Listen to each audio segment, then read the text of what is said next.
It's Kotlin time. I don't know why I feel so so tired. I mean, like not like I mean, I'm tired, but I mean like my brain can't. Like I get really worn out from talking. I mean, I assume people are meant to talk for like 2 hours, 3 hours straight, but I don't know. It's weird because like you wouldn't think that talking is a what's the word? An exertful task, really. But like for me, goddamn, like it's hard sometimes. I mean, maybe it'd be better if I stopped yapping. But like if I'm reading something, like these docs, then I kind of need to read it. That's kind of the point. For this one, I think my camera goes here.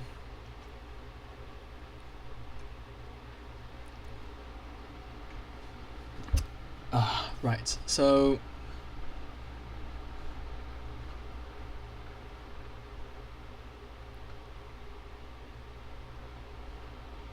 What is called a multi-platform? I'm very curious now. Whatever, so this is the language guide. Yes. There's a Kotlin tour. But really I just want like a guide to the whole language. That's what I want. Development. Okay, there's actually web development here as well, so that'll be interesting. WebAssembly. Cool. Okay, because I was talking in my previous video, which was Scala. I don't know if I'll I might the only use case I really have for Scala would be web development, unless Kotlin is better. So we'll see about that. As native too, with LVM, have a look at that. See how that works. Backend development, Android, designing your library, scripting and tooling could be interesting. Java interop, there's also C interop and Swift interop. That's interesting as well. Okay. C interop, whatever, dude. I mean, obviously every language has it, but... Okay, so Kotlin is, so to give you an overview, Kotlin, to give you an overview of what I know. Holy shit, is this all one file? Okay, it's quite fast though. So Kotlin is a language that is kind of like the new Java, right? So Java was invented way back in the 90s, 1991, right? So like literally like the early 90s. Although, well, no, it released to the public in 1995. There you go. So it's been like 30 years plus since Java was created. That makes it like not that much older than C++, which is kind of crazy to think about, right? So naturally, although C++ is yet to receive a language upgrade, although people are working on like C++ CPP front, right, and like C++ 2, which might be CPP front actually, but while C++ is yet to have like a proper true replacement, Kotlin, it replaces Java. Like, it's literally a new language that is aimed to replace Java, but still work with the JVM and also work with Java libraries. So, in that sense, it is literally a direct replacement, and more so a syntactical one, I assume, rather than like a proper like full language one. So I do wonder like to what extent it will really differ, and to what extent it's mostly just syntax differences. But we'll see. Or even like a wrapper of sorts. Now, Kotlin is also made by JetBrains. That much I also know. Which means it's not made by the same foundation that, I guess, manages Java. I guess. So, like, first of all, is Kotlin owned by Java? Let's say.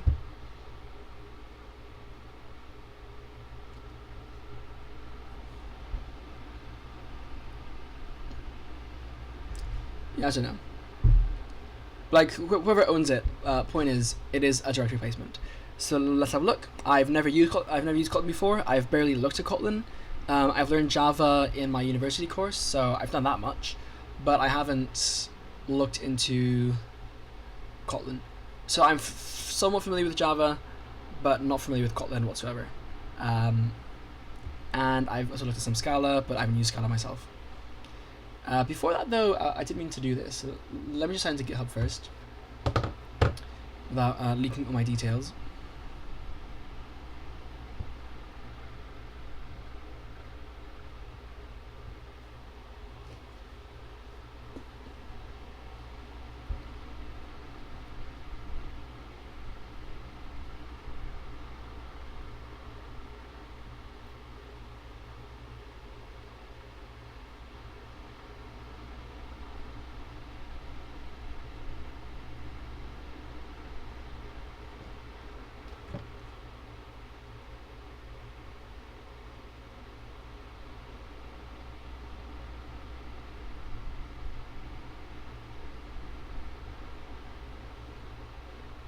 Yeah, so I have some languages I may mean to try. So all of these I've tried now. Odin's also there, but there's no logo. But I also have a list of languages I want to try, right? So I got Zig, which I might remove at this point because I don't really want to try it. I mean, like, I should try it though for something. I just don't see myself using it long term. But like, yeah, I should at least give it a try at some point. But honestly, I might even wait for just like a more stable release before I even bother. Carbon, you could argue that was well, it is being built as a C++ competitor, but even like Carbon says that if you can use Rust, you should use Rust. So fuck it. Go is on the decline. So I don't know if I'll even try it anymore, but it's a language. Don't really care so much to try it though. Verse. I mean, okay, so I'll probably have a look at the Carbon spec.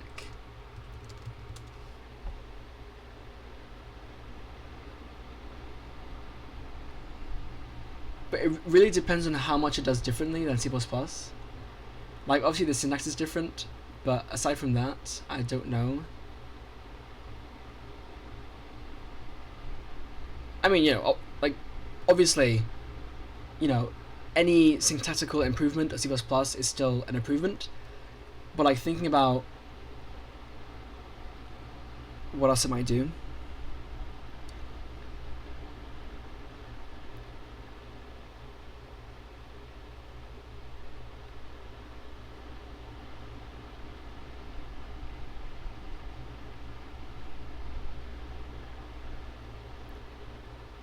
This is massive.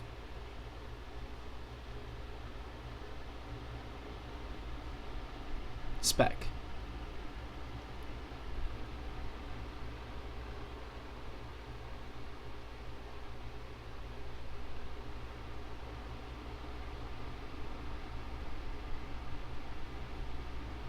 Yeah, I don't know if I like a Carbon. Also, the thing's lagging like crazy. There's Verse, Epic Games. This one I do want to look at actually. This one I'm very eager to look at. I just don't use Epic Games, or like I don't use an Unreal Engine. But that is an interesting language. Kotlin I'm looking at now. Ruby, I want to have a look at. Ruby is interesting, so I might look at that. Curry, I also want to look at that. Kind of like an extension of Haskell almost. Fortran, I don't know how I would use it, but I want to. Lisp is definitely worth learning at some point. And Nadeshiko is a Japanese programming language, which I also want to have a deeper look in at some point.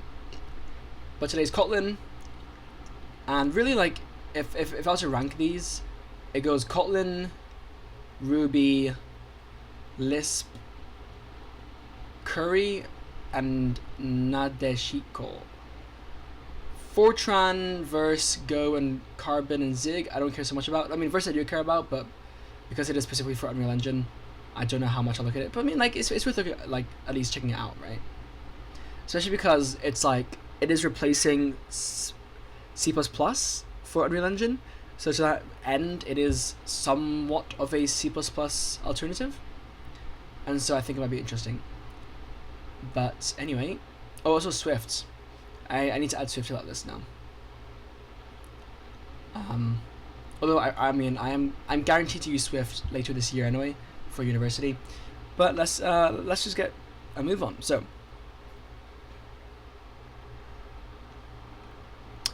package definition and imports.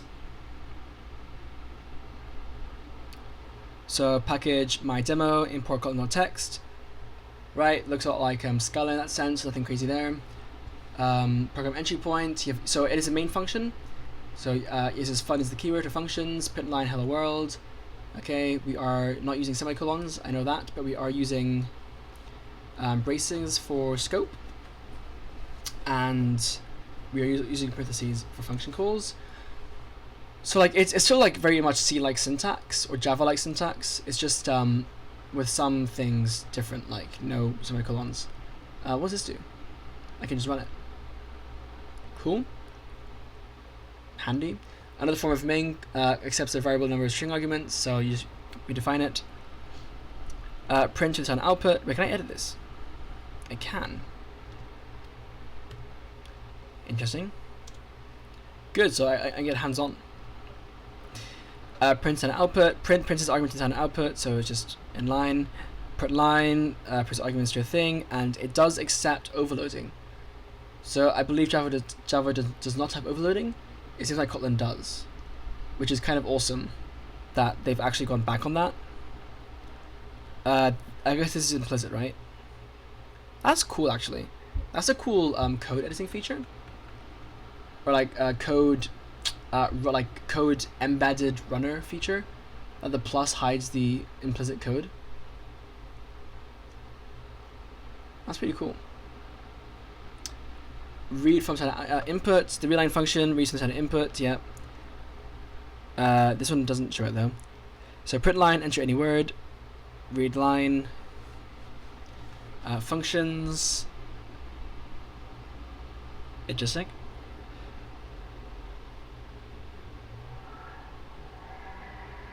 A function with 2 int parameters and int return type. A function body can be an expression. Its return type is inferred. Okay, so you use the braces for the braces, but you can do equals for a direct expression. That's good. This is what I wish Rust did, rather than just have like just throw an expression. I much prefer this. And unit is an explicit type. So there's no void. You have unit. Why is there a warning? It's redundant, so it's not required, I assume. Nice. Good. So far so good. I'm not a fan of fun though. I mean, I do prefer FN, but obviously that's quite minor. So let me take some notes on this as I go along as well. So I finished the tour of Scala. Nothing of note really. Like nothing major to making like Zettel cast in notes, you know. But I will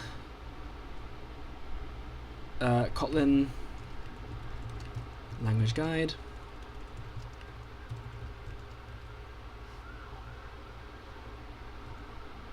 Authors, who knows?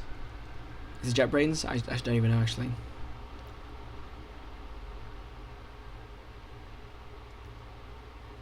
Yeah, I don't know who the authors are. Doesn't matter anyway.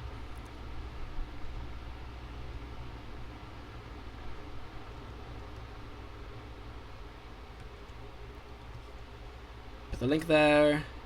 Tags, online article, right? Yeah. Date of access will do, not published. So 13/07/2026. Yeah. Okay. So, straight up overview. The embedded code runners, the corner is very cool. It's very cool. I especially like how you can show and collapse implicit code so that the article can still focus on what matters. I'll show a screenshot of that.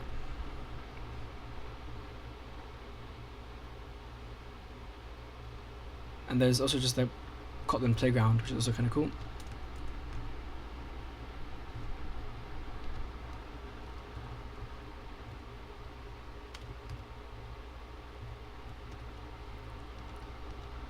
Nice. Yeah, functions, unit return type can be omitted. Yep. Variables. In Kotlin, you declare. I mean, I guess this is like an overview, right? So I will get to this later on. But whatever. In Kotlin, you declare a variable with a keyword, val or var, like Scala, followed by a name. Use val to declare variables that are assigned only once. Yep. Do you have comp time stuff then? Like, is there a comp val? No. Comp time? Const? Maybe const val and const var, maybe? The card keyword to declare variables that can be reassigned. These are mutable variables, and you can change it after initialization. So can I have a const var? No. Yep, Kotlin supports type inference. So this is type int inferred. You can use variables only after initializing them. You can either initialize a variable at the moment of declaration or declare a variable first and initialize it later. Having the 5 here is a bit redundant, because like you can just run it, but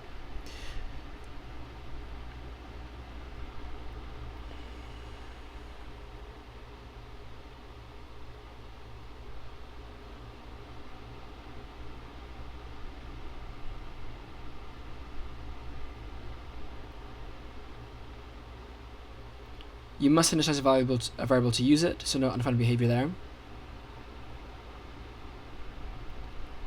For vals, you can only assign it once, right? You can declare variables at the top level, so val pi equals 0.14, yep. Cool. I do wonder sometimes how necessary it is to have this. To have val like this. Like to have this be separated. I'm trying to think now. In C++, I've needed to like use lambdas for that sometimes. Trying to think of like an actual example.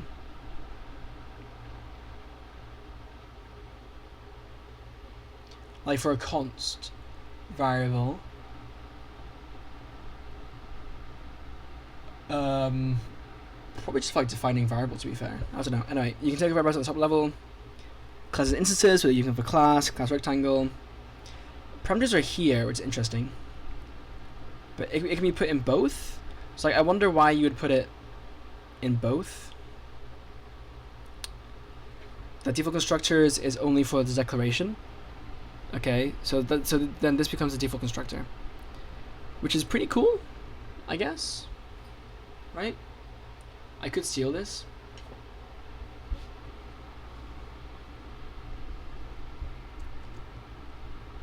But my constructor will be overloadable, so. But like, it's the default constructor, right? So let me take this. This is the creating classes and instances.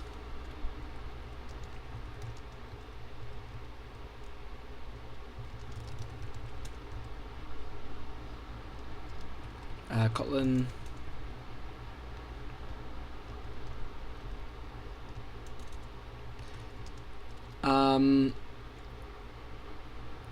Class members can go both in the function in the class declaration and body, and the constructor and the default constructor takes from the declaration arguments. I think that's quite neat, even if the constructor is overloadable.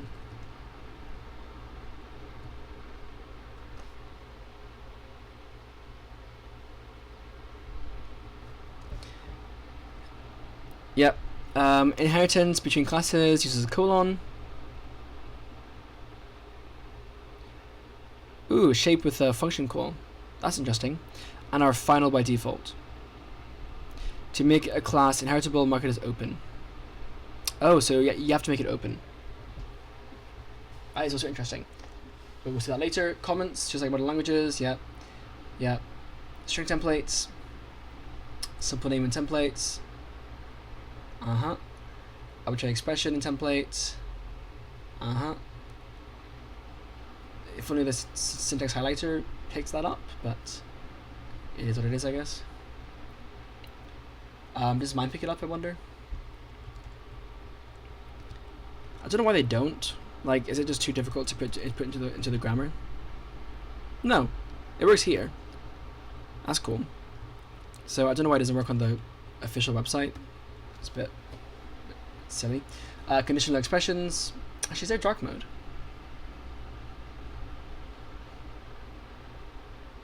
If there is, I don't see how I can find it. Yeah, no. Conditional expressions, yep. If A more than B. In Kotlin, if it comes to be an expression.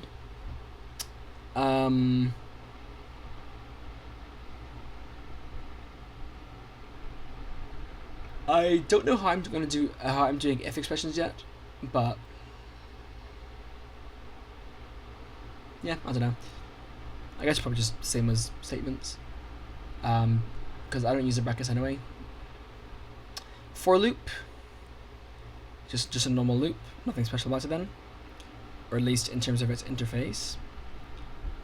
So for item and items, print line item, you do need to have parentheses here, it would seem, which is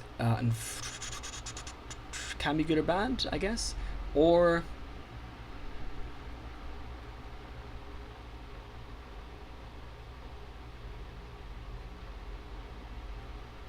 indices is the index, right? That's cool. Items are indices.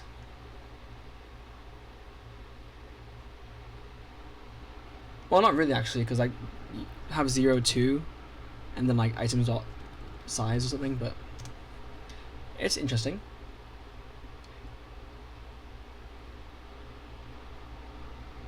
It's anything if not interesting.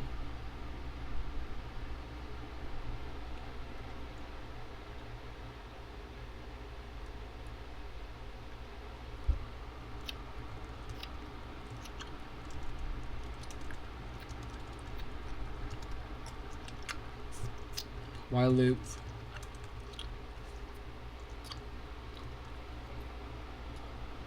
For loop even. Bro, I gotta stop doing that. It's a habit. I mean, I don't know if it's a bad habit, but like I'm chewing plastic, so it can't be good. Or rubber, rather.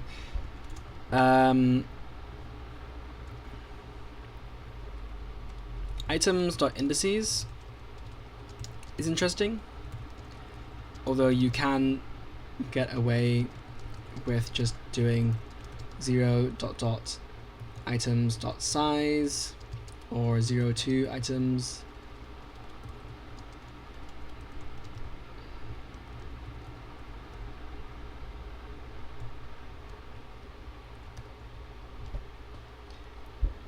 While loop, same I guess thing, right? When expression. So that's for matching. Interesting. So when is for matching?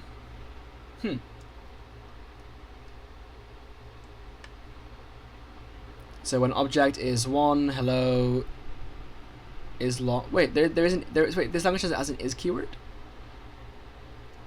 but it's not used for pattern matching. That is funky. I don't know if that's good or not.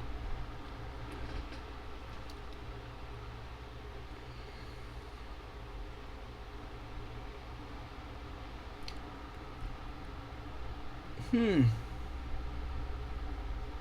don't know. Is long. So I just realized I don't have a way to do not is. For that to work, I have to make not a suffix. But I don't know if I have that anyway. So what's is for? Yeah, that's funky. We'll see that later. Else as well, instead of just like an empty case. Is there empty casing? Empty casing? No. Must be else.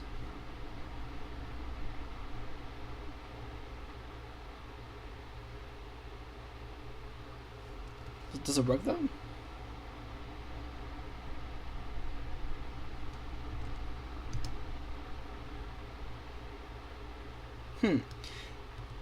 I wonder how binding works, if it works. Ranges. Wait, so there are ranges. Yeah. So like this could just be 0 2 items dot size.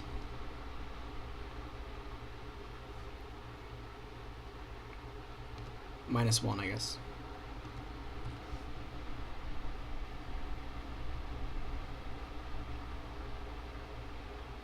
So it is inclusive. There's an in keyword to see if something is in something else. And you say not in. Which makes sense, I guess, right? Not equals not in.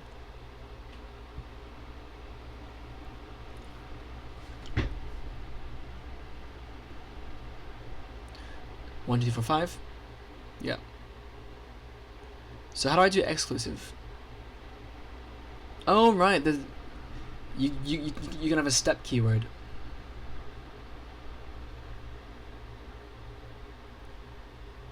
For your step size. Although I do like having this syntax where like you can do this and have it infer. But x in 9 down to 0. So you have down to and then dot dot. That's a bit funky, having both. Like I feel like up to and down to should be separate. And if I do dot dot here, is it just nothing? Or do I get a compile error? Okay. Collections, iterate over collection. For item and items. I can do when orange in items. Check if a collection contains an object using in. When orange in items. Print line juicy. Okay. So there's no like there's no destructured binding per se. Maybe. It's interesting. Having in for that is very interesting actually. Use lambda expressions to filter and map collections.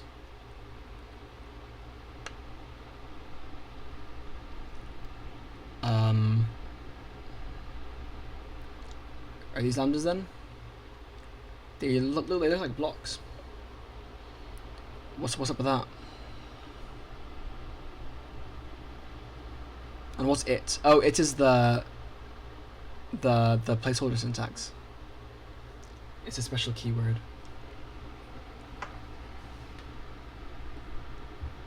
I don't know why it's it. Filter it dot starts. I mean, is it iterator? I assume no. Let's see if for each as a thing. Filter dot it dot starts with a.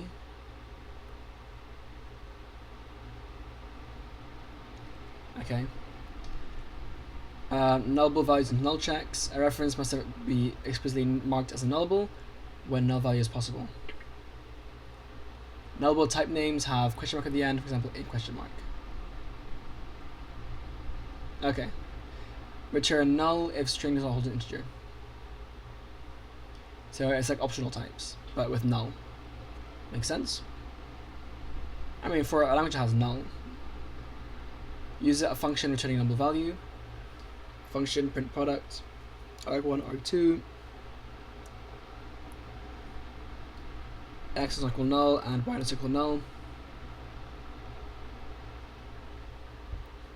Uses this syntax, C syntax still. And then they're cast to non-nullable. Huh. After null check. So in that sense, it's actually like C3. So this is only the second language I've seen that does this, where it's optional until you check as null, and then they're cast to non-nullable. So that's pretty cool. And what I get a compile error if I try to do it here. I mean, I assume it can't be because JVM is runtime. Oh no, but it still compiles. Yeah. That is interesting. Like C3, right? Or like this. Type checks and automatic casts. The is operator checks if an expression is an instance of a type. So specifically for types. I guess like C#. If I'm not mistaken. So if object is string. Yeah. I wonder how it works with derived types.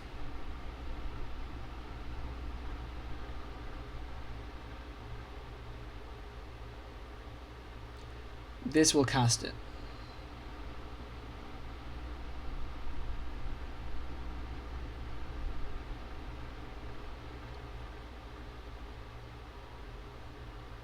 Okay.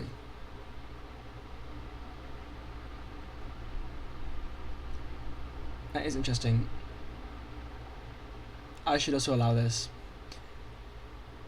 Just something I haven't thought of. Okay, keywords and operators. Hard keywords. We have as for typecasts, as question mark for safe typecasts.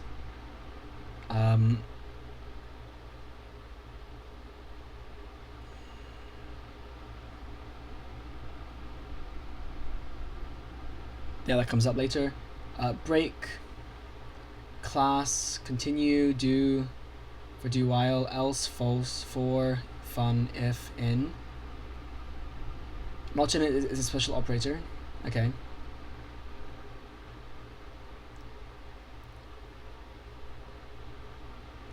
Different uses, I guess. I can also mark a type parameter as contravariant. I have not in. Interface is not is null object package return super this. There are exceptions. Throw true try type alias. Okay, type of is reserved. Not used yet. Val var when while. Soft keywords. So they can be identifiers in other contexts. So by, see how that works. Catch, constructor. Okay. I'll be interested to see how that works as well.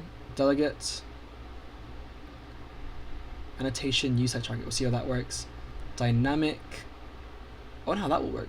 Dynamic. I guess like typed, right? Yeah. Literally. For Kotlin or JavaScript code. See how that looks. Field. So that works. File. Okay, so that works. Finally. That's for exceptions, right? Get for getter. Import init is interesting. What's that about? Param. Where's that also used? Annotation as well. Property receiver. So lots of annotation things here. Set param for annotations. Value and where. Then modified keywords. Abstract. Actual. Sorry, where? Okay. Abstract. Yeah. Actual. Platform specific implementation and platform projects. See how that looks. Annotation. Companion object. See how that works. Const. Cross and line.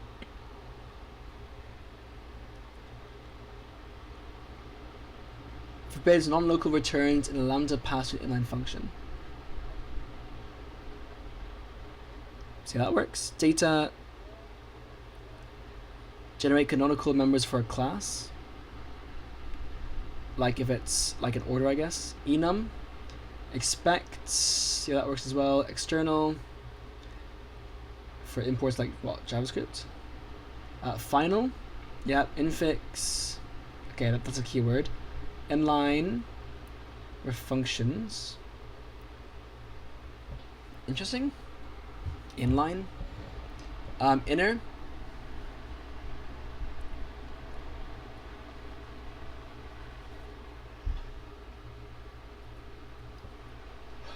So that works. Internal.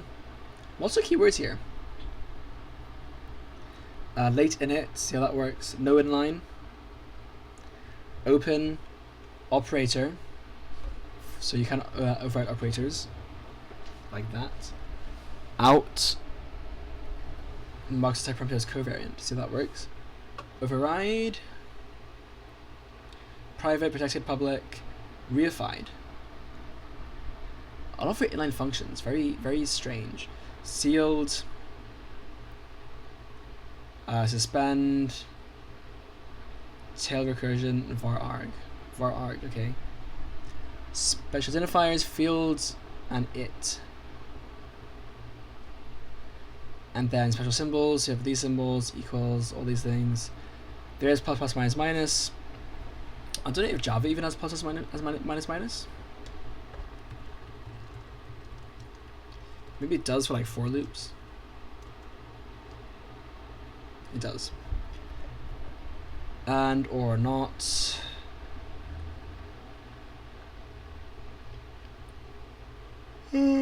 Question colon and question dot. Oh yeah. Ranges. So instead of dot equals, there's dot less than. So that's interesting. Colon. To be fair, I think I do prefer dot less than. Arrow at for annotations and.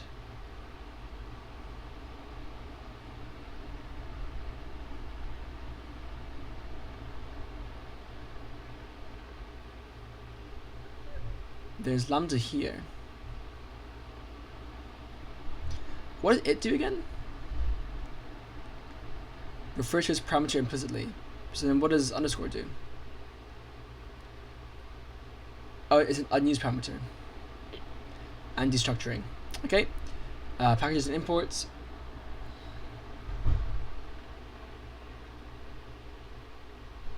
Okay. Imports. Same as Java, I assume.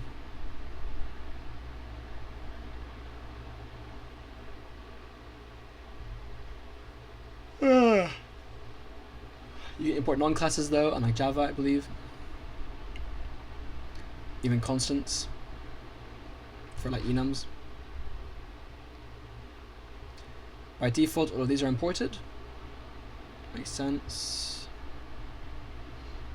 And you can also get java.lang for JVM and Kotlin JVM, and also JS has imports as well, and they're all implicit. Annotations.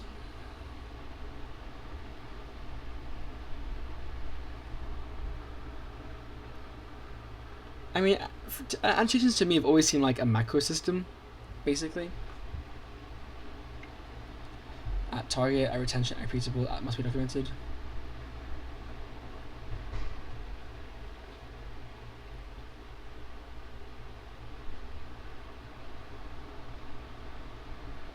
Class, function, type parameter, value parameter, expression. Okay. At fancy, class foo, at fancy, fun, baz. Function baz. At fancy foo. What's fancy?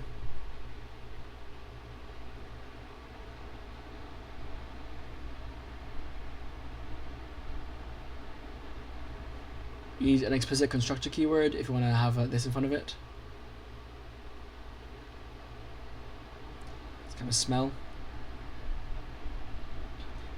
Okay, but like, what do they do?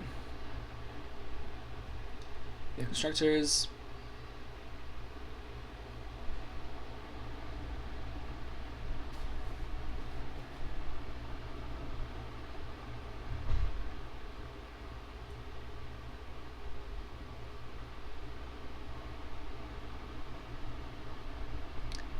Okay.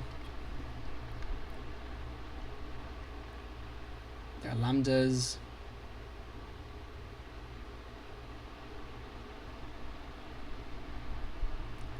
Meh. I'm not gonna read too much into it. I mean, it's almost like it's such a huge feature. I feel like they shouldn't be. Visibility modifiers. Yeah, so you got private, public. So by default, it's interesting. Internal is visible everywhere in the same module. Okay. Protected is not available in this case. Right, so it's different for classes then. So it's private as default then.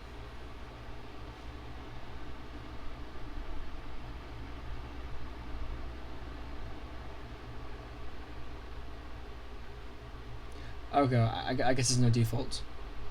No, there is. It's public by default. I prefer private by default.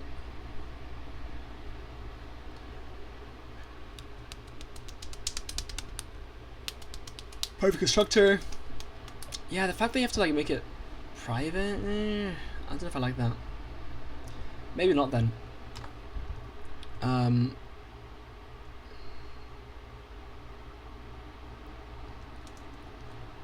However, it creates issues for making a constructor public/private.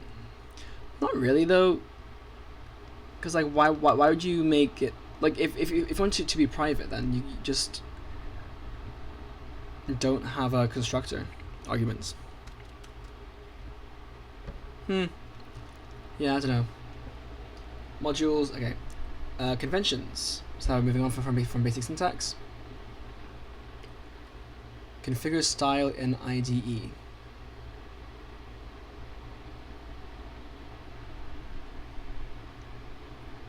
Hold on.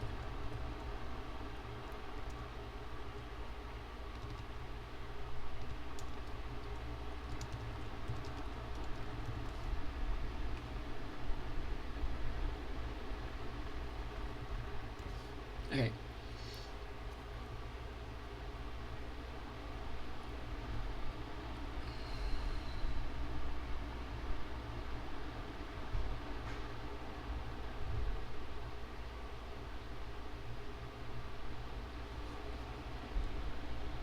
Camel case. There are test methods.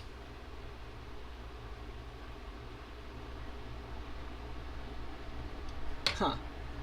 Only for tests, you can use backticks to have spaces? Why?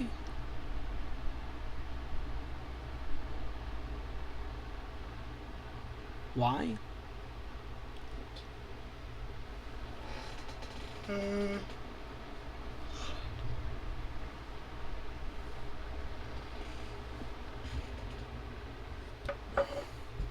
And underscores.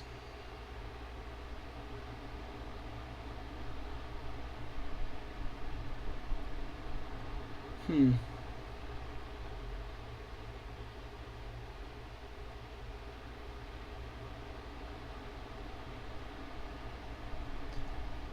mean, to be fair, like, you never call these functions, right?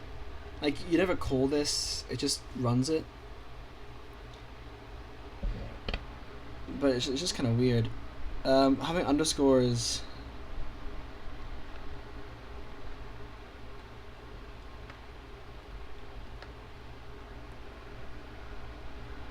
I do wonder about supporting underscores in general for like very specific use cases, but I don't know.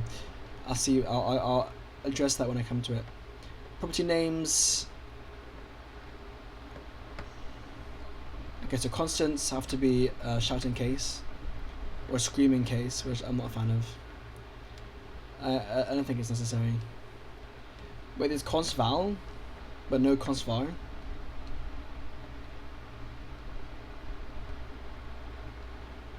Or is there const var but only for higher scopes?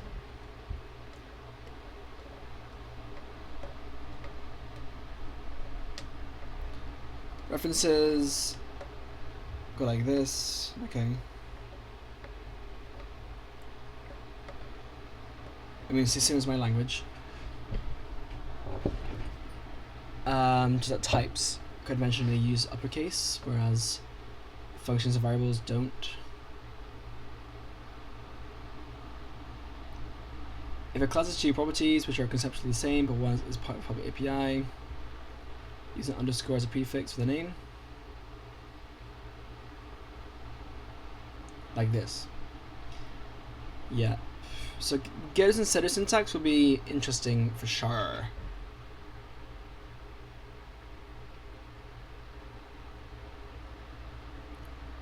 For sure. Because I don't like the leading underscore. I never have, you know. Choose good names. Okay.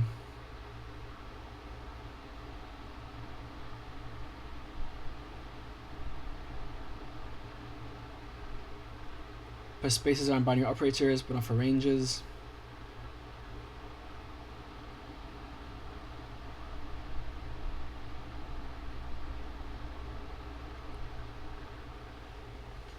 Oh, these are pretty non-controversial, right? So.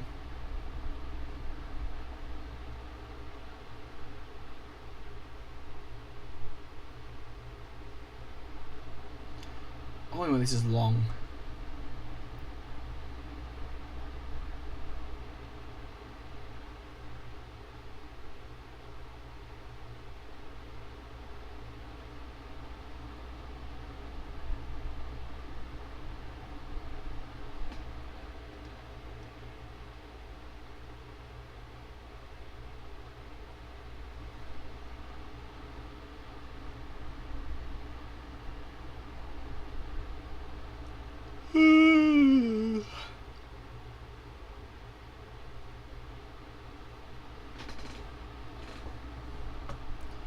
Turning commas.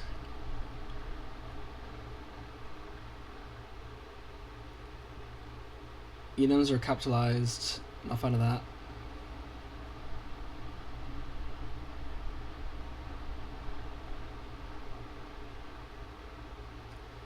Dot comments.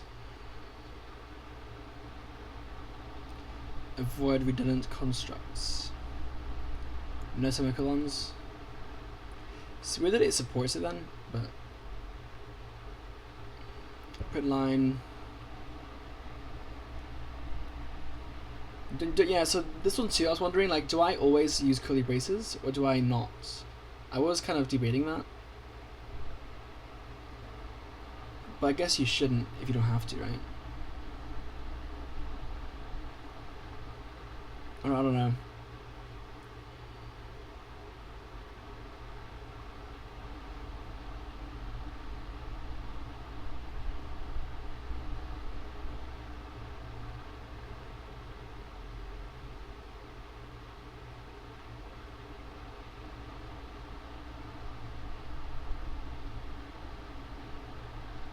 Huh?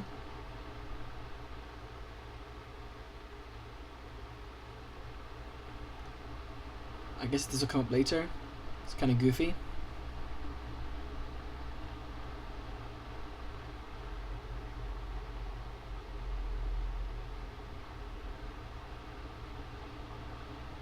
It's weird. Why is it like now this like I guess the highlighter has changed, the syntax highlighter, because now like it actually shows this properly. But I don't know if this is even correct, because this is now a different thing. Okay, immutability, prefer using immutable.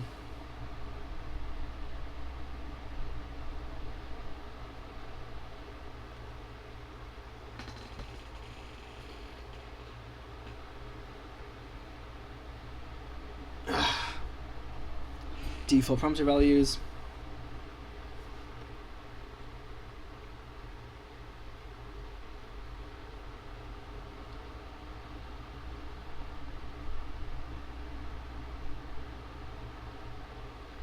Yeah, what the who does this? Who does that? This is definitely the way to go. Nice, we got default arguments by the way. That's not a thing in Java either, I don't think. So again, I like how it's come full circle. Fucking Rust, take notes, man. Type aliases. Like, a language without default arguments is actually such a pain in the ass. Like, it's ridiculous. Especially in regards to constructors. And Rust just doesn't have it. It's so annoying. Type alias.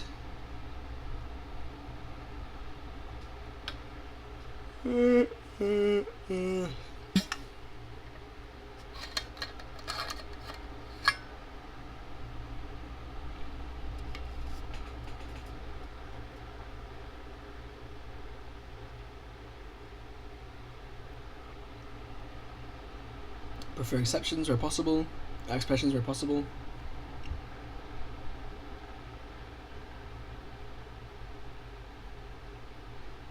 I mean, that's just because of redundancy though, but yeah. But yeah, like, if you can use the expression, then you will use it, right?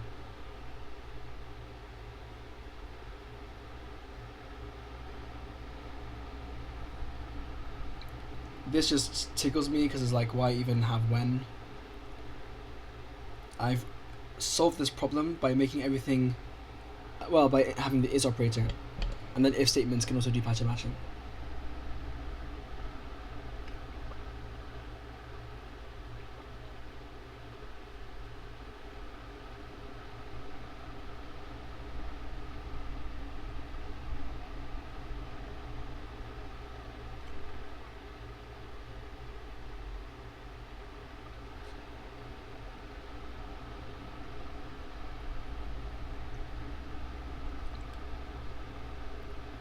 Use parentheses, okay. Kind of weird. But that's not just in the language already, like enforce.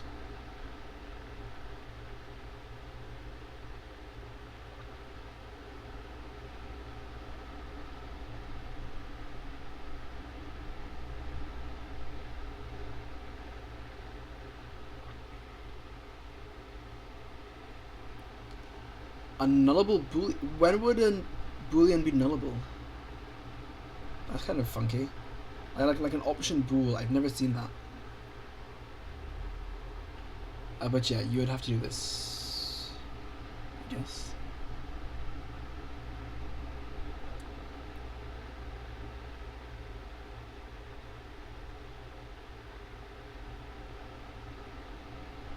Prefer using higher order functions to loops, but don't use for each. Okay, kind of weird again.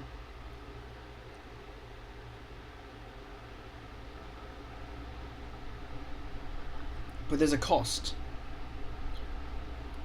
It's cheating. Is it not like dot iterator conventions, like in Rust and C++? I feel like not having that's kind of silly because.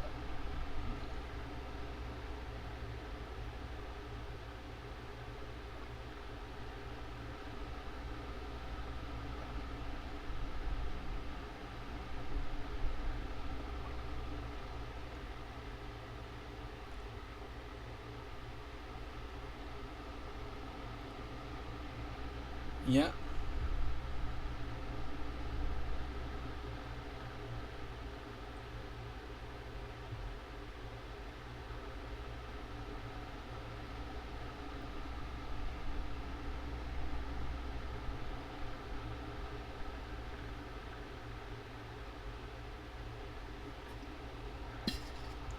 This is actually quite interesting. So, sorry, this is actually quite interesting. Having properties versus functions, when do you use one over the other?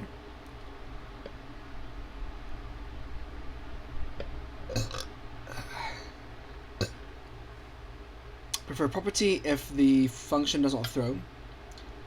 I don't have throws. It is cheap to calculate. And or returns the same result of invocations if object state hasn't changed.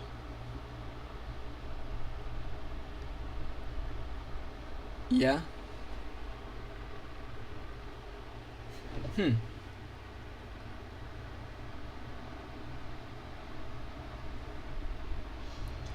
don't know if I want to support properties, but they are convenient, right? Extension functions. I don't know what those are. Infix functions.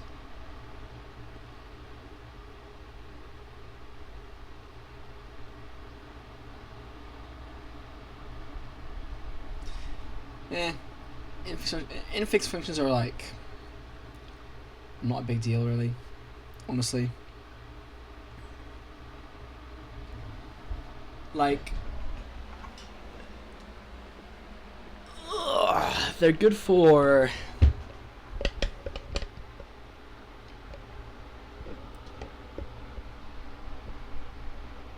I don't know, like they're mostly useful for like the math stuff, like addition, subtraction, and you know, is greater than, like that's. Otherwise though, like zip maybe, right? Like one list zip with a second list. Oops. But like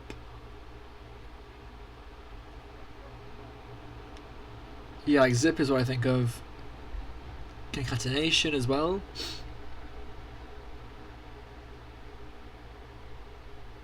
Otherwise though, I don't know.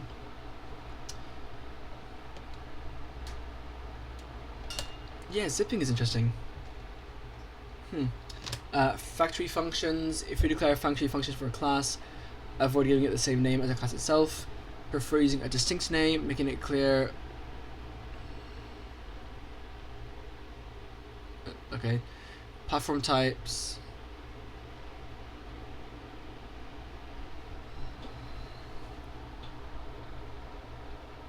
Huh? I don't know what that means.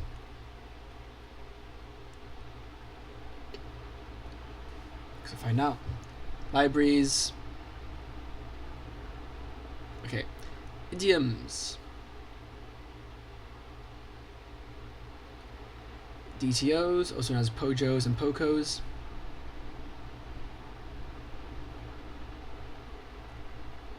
So a data class gives you getters and setters, or well, getters and possibly setters.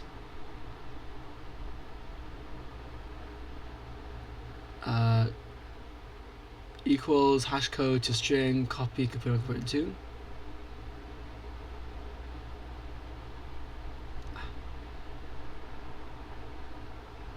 What does string do? And why is it called DTO? Don't know. Default values for function parameters. What was it? What are idioms? Like patterns like that, like you use frequently. Default values for function parameters. Yeah. Filter a list. So just like useful things, I guess.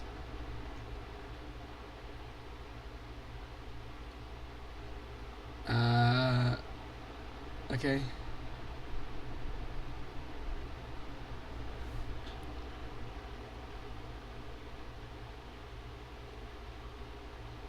Huh. Maps use a to keyword. That's weird. Is that just for maps? That is quite interesting.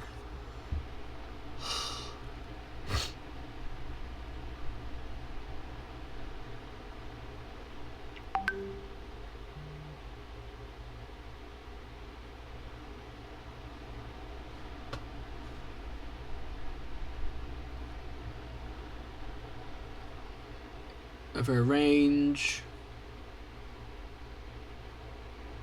Lazy. The value is computed only on first access.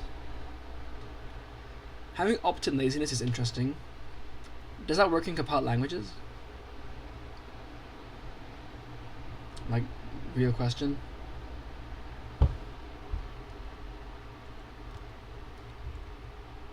Does lazy evaluation work in compiled languages? Or is it preferred to just not support at all? They're short circuiting, but that's different. Did I read this? I didn't read this yet. So I asked if there are any languages that supports that do not support f of x, but only support it with either dot syntax or piping.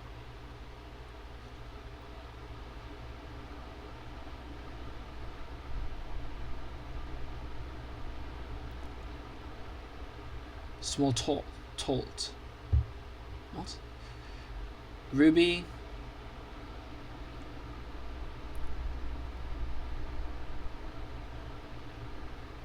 What? Java, C#.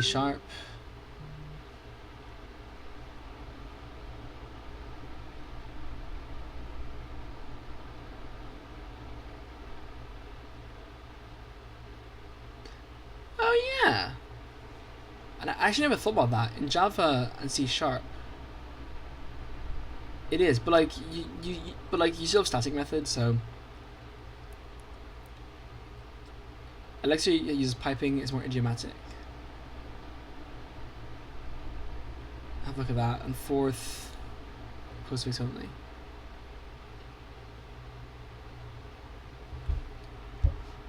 Would such a language be feasible to use? Sorry, is this a typo? Small tolt? Because here it says small talk.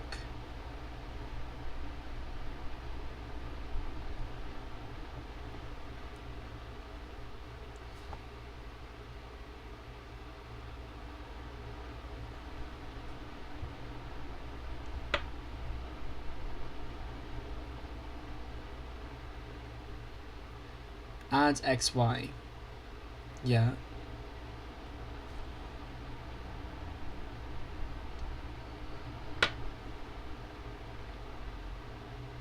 Oh yeah, argless functions don't work at all actually. Fuck.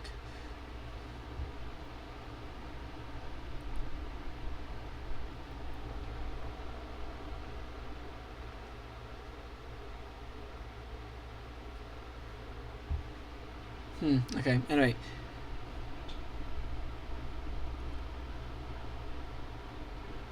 Haskell. Oh yeah, it is compiled, I guess.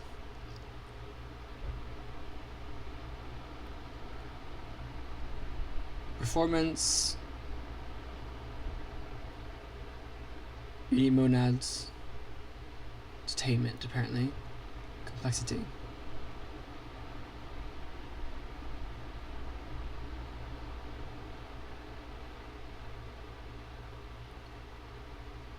C++ is standard lazy. Rust iterators are lazy by design.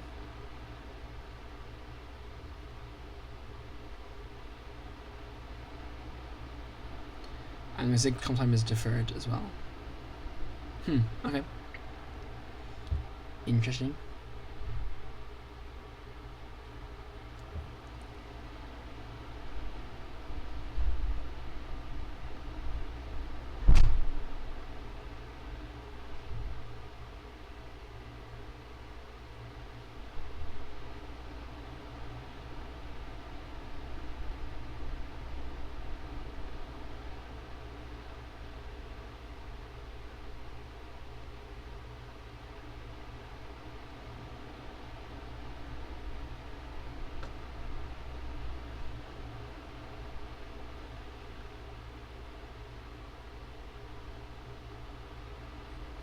What's going on? Okay, so interesting that happens. Extension functions. I mean, I assume you can also code in lazy evaluation manually, which is a bit of a hassle, right?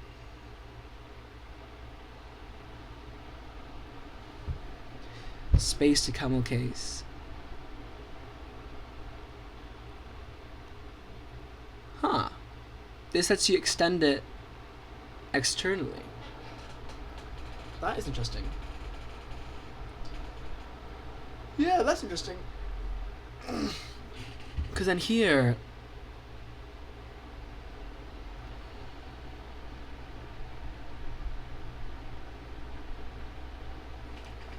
where it's like impl, but just like, well, not impl necessarily, but like you can do that. But like,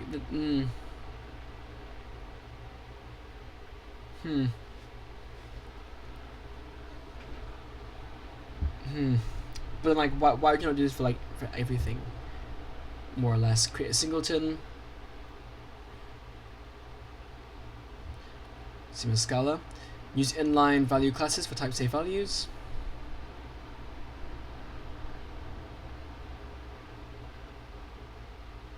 Still don't know what that means for JVM. As our class, if not to null shorthand.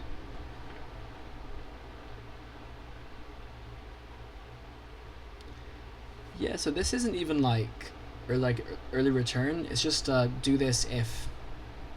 It's quite interesting. Cause like it's a shorthand, you know, like it's not like a error handling thing. Like it's literally just in syntactic sugar to say do this if it's not null.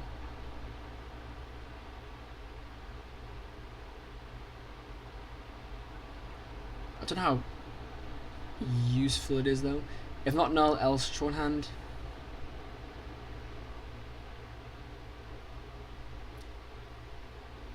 That too, like, I don't know. Execute an expression if null. So only if null. Get first item of a possibly empty collection. Execute if not null. The hell? Value.let. That is really weird. What? At this point, why even bother? Map nullable value if not null. Okay, I'm supposed to skip those. Return automatic statement. Yeah. Try catch. Why can't this doesn't get you an if expression? Which if expressions can use that as well. Builder style usage of methods that return unit.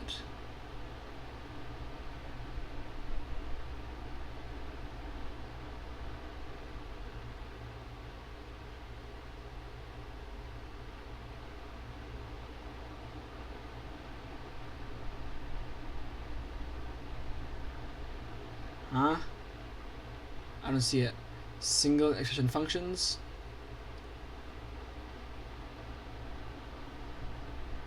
This is cool.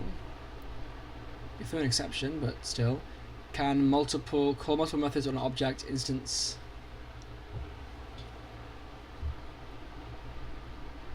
With. What does with do?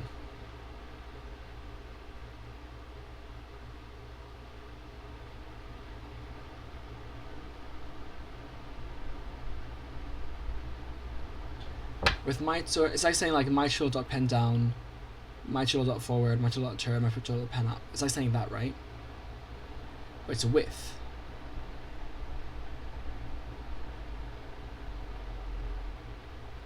That's very cool. Don't know if I like it, but it's cool.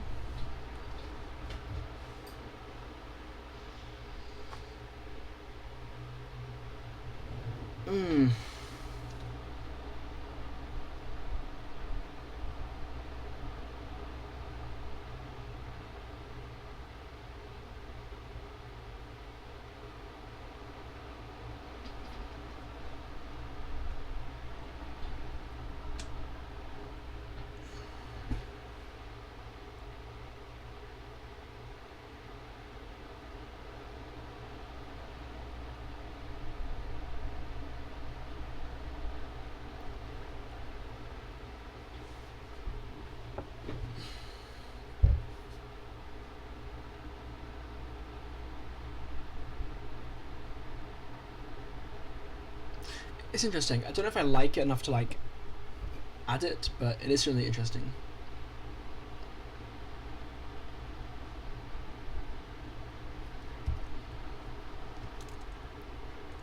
Idioms, just whatever.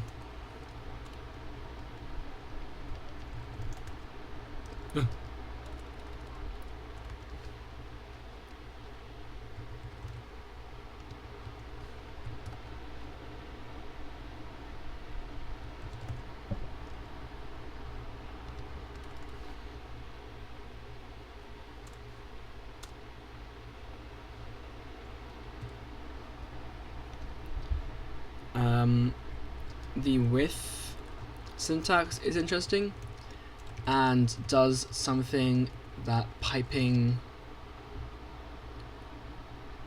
and dot syntax cannot.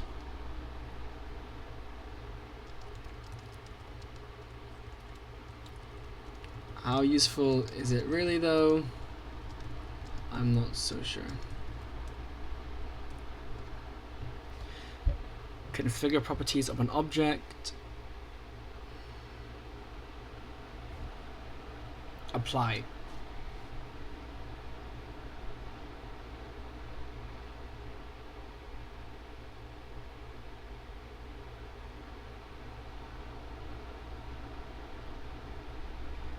So you can target things that aren't in the constructor? Yeah, I guess. I don't know why the constructor would do that though.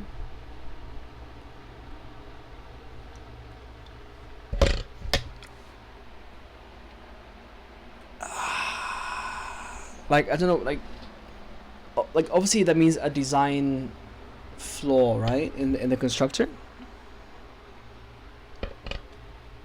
So should you allow people to but like then what if it's intentional design?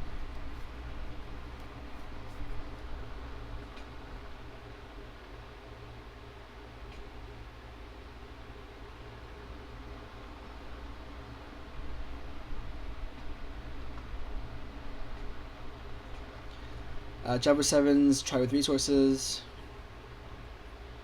whatever that means. Generic function that requires the generic type information. It does use angular brackets.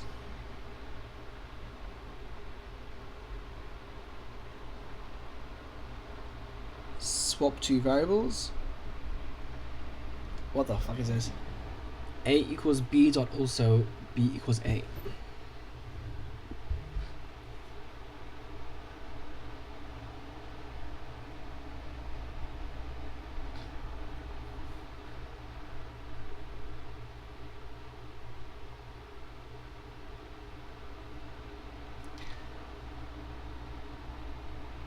I mean, sure, man. That's a weird fucking pattern. I see the vision, but like, mark code is incomplete. To do. It's literally just called to do, and it throws, so it's fine.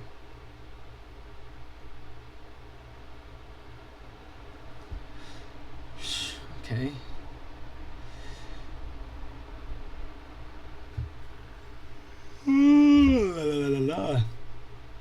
Okay, types. Oh yeah, I guess I could do advent of code puzzles in these languages as an excuse to use them. It's not a bad excuse. I'll keep that in mind. So types. Right. So in Kotlin, everything is an object in the sense that you can command functions and properties on any variable, while certain types have an optimized internal representation as primitive values at runtime. They behave like regular classes. So you got numbers, booleans, whatever's. Any, nothing, and unit as well. Nothing doesn't return. Unit is void. Kotlin also has non-denotable types. They're the types that you can't write directly into the Kotlin code, but they're used internally. Okay. Numbers. So byte, short, int, long. I do like how they're all capitalized. I don't like how they're called byte, short, int, and long though. But it's really different from Java in that sense, I think. I think Java uses lowercase.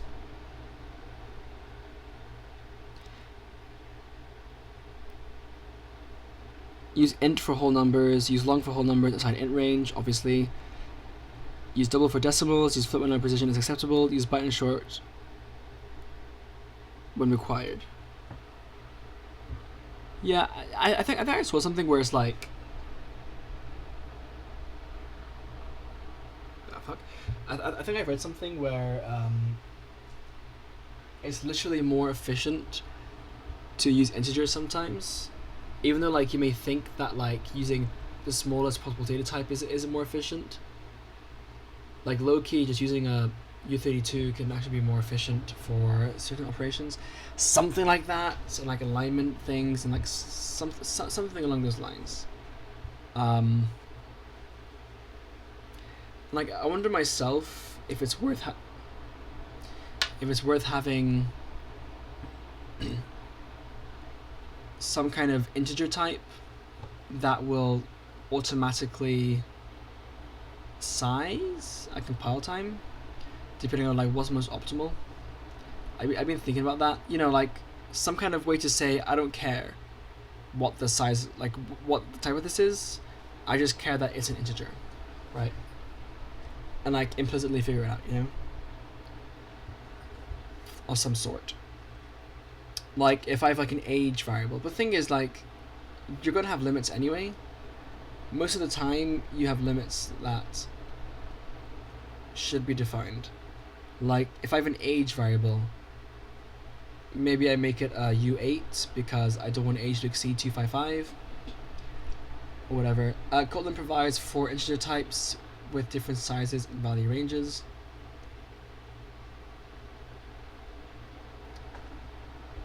Byte 8, short 16, and 32, long 64. Yeah. They're binary, hex, and decimal. There's no octal, which is a choice. I wonder why not. I guess because they just don't come up that often.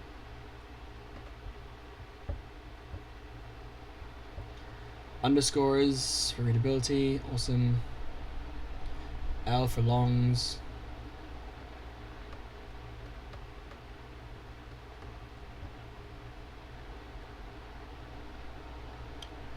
Compile error, good. No implicit conversion or wrapping. Calling can for long? Yeah, see, that's, I don't like that. Use nullable types. Yeah.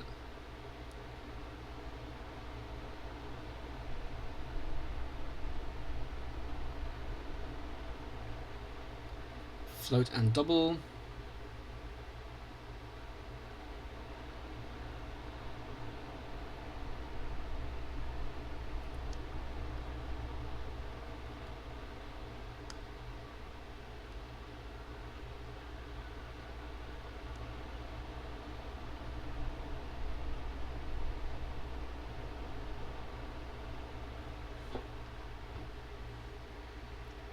I was thinking about how you would implement optional arguments and functions. Like default arguments, fair enough, but for optional ones, you almost want to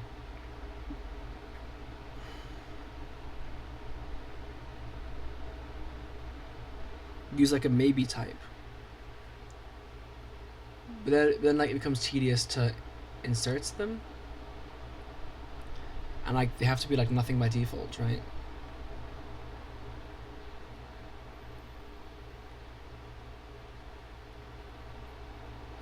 Is null good in that sense? Having a null type? I wonder. For numbers with a fractional part, Kotlin provides float and double.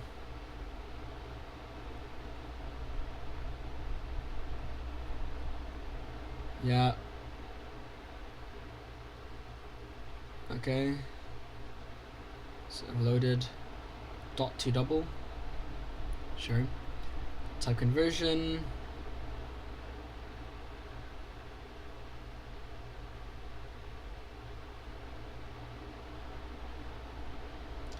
Really? There's no implicit conversion ever. That's really annoying. So like a double can be 1, even though like that's completely defined, well defined. I don't agree with that.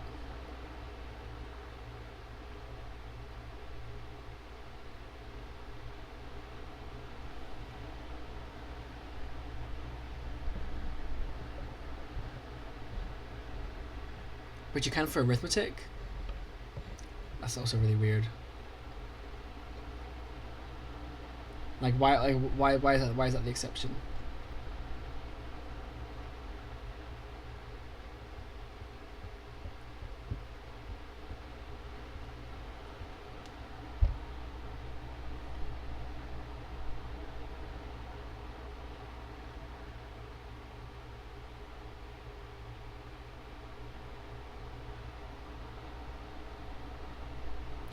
Is ILT. Right, so so they can be implicit until they are defined, I guess.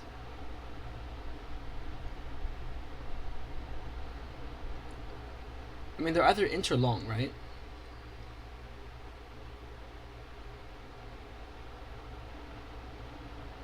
Yeah, whatever. Data overflow. Hey, what's this? String representation. Okay. Data overflow.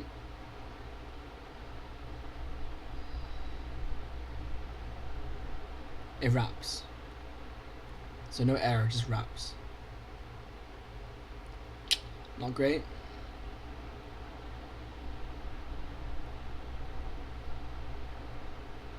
Also wraps. This goes to infinity.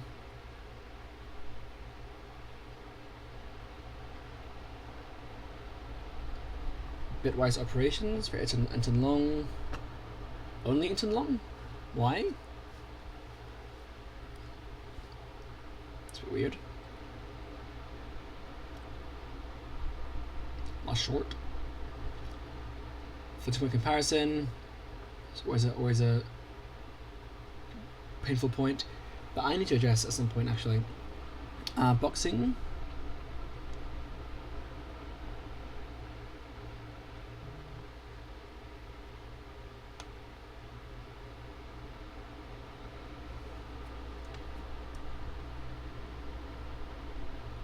Box numbers with the same value can be referentially equal, like how strings are. That's interesting. Is that predictable though? Because that sounds like a problem.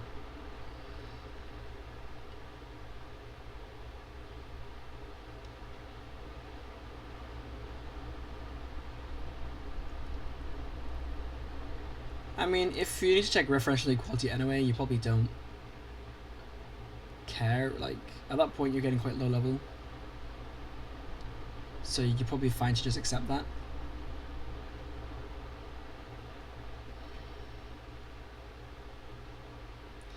But only cast for this range.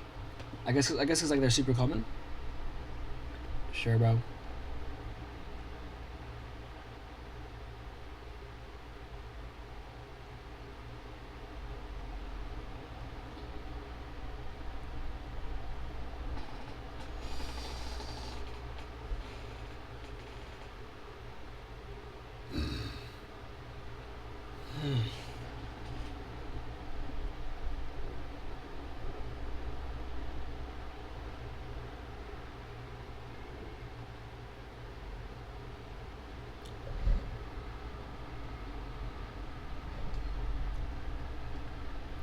I was thinking of something else.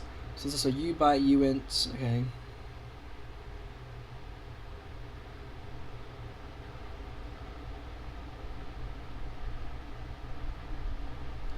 What? They have their own arrays like this, as opposed to like an array of u bytes. That's really weird. But because of boxing, man. Like these garbage collected languages, like it just doesn't work. I mean, I assume there are reasons beyond garbage collection as well, like the JVM, but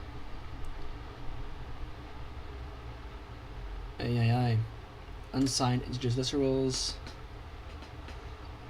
Okay.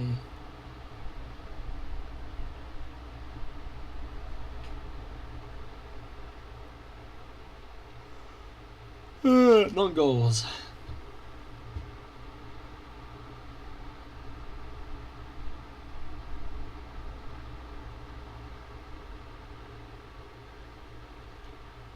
Yeah, I mean, this is misuse. I don't know. Booleans, true and false. Not really that much of that. Characters. UTF-16. Okay. Not UTF-32. Is there a char 32? Yeah, and it's not numeric.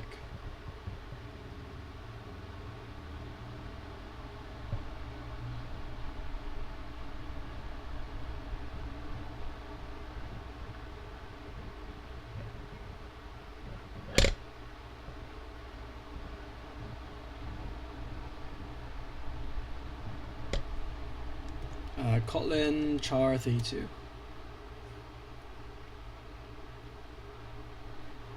Nothing. Char UTF 32.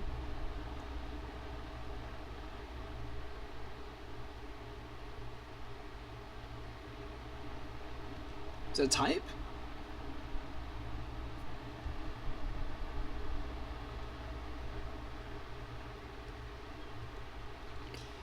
The hell, bro. I see that Kotlin uses UTF-16 chars as opposed to some other languages which use UTF-32. Does Kotlin support UTF-32 natively? And what is lost as a result?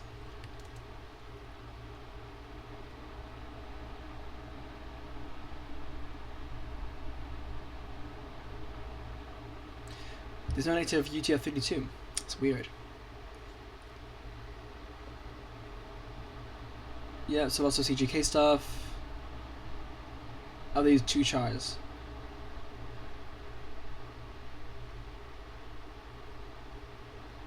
Why? I guess it's like more fit. Is it more efficient though? Not really. I mean, it can be, but I feel like it's kind of minimal.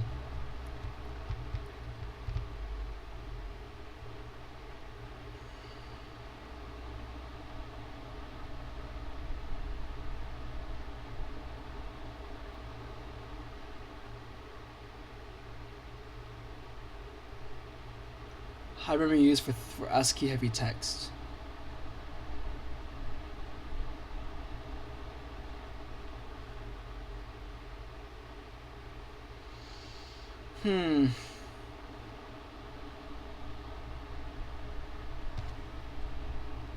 At that point, why not just use 8-bit, use it then for chars.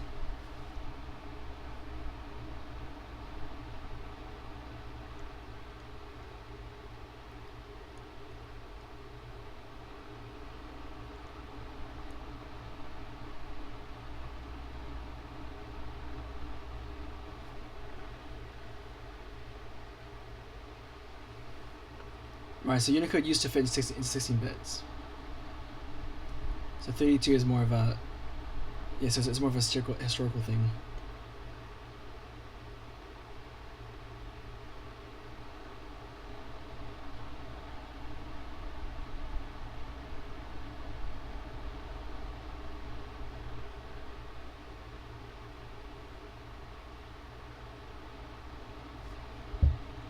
But wouldn't UTF-8 chars save memory?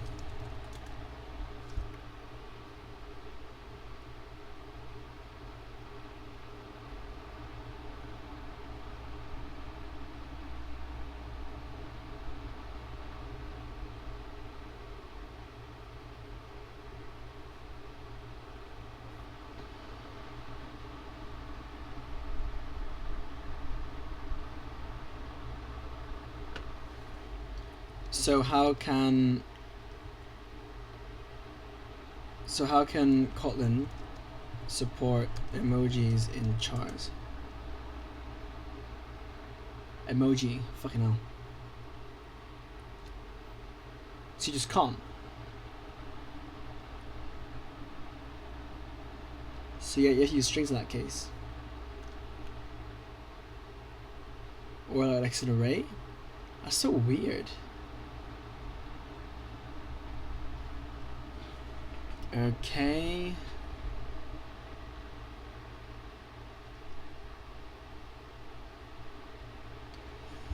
Right, so types,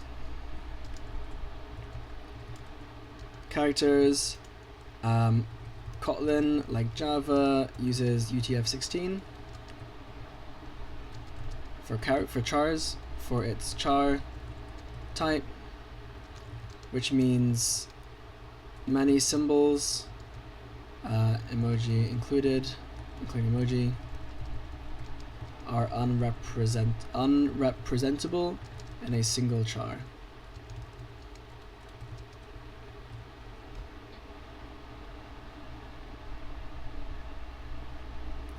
Unrepresentable.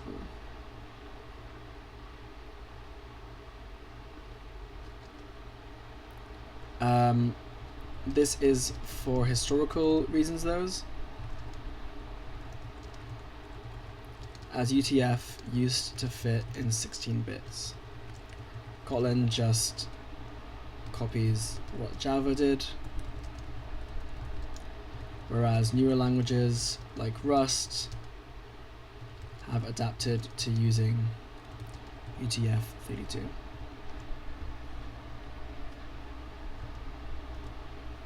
Strings, characters, escape sequences. Yeah, strings, I assume are UTF-8 encoded. It is immutable, and a new string is created, okay? Not the most efficient.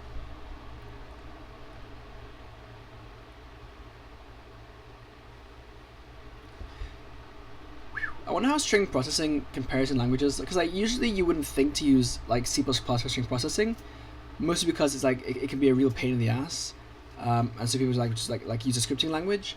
But like surely you get like quite sizable performance increases by using C++ or like C or Rust, just because like strings are generally handled really inefficiently in these kind of languages, like these ones like Kotlin and Java and Python. because like they're heap allocated, they're immutable, so like you have to create new ones each time, right? I don't know, man.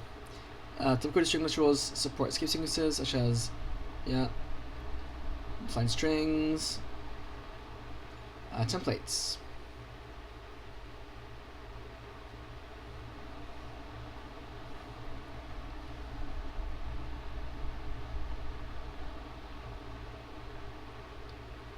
You can have strings within strings.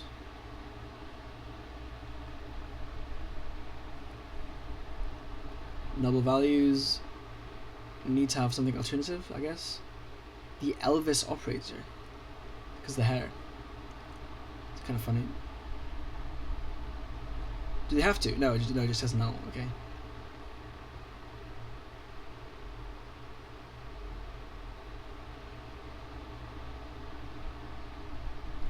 Okay, so when you use this, you must use double. So this is parsed incorrectly by the highlighter.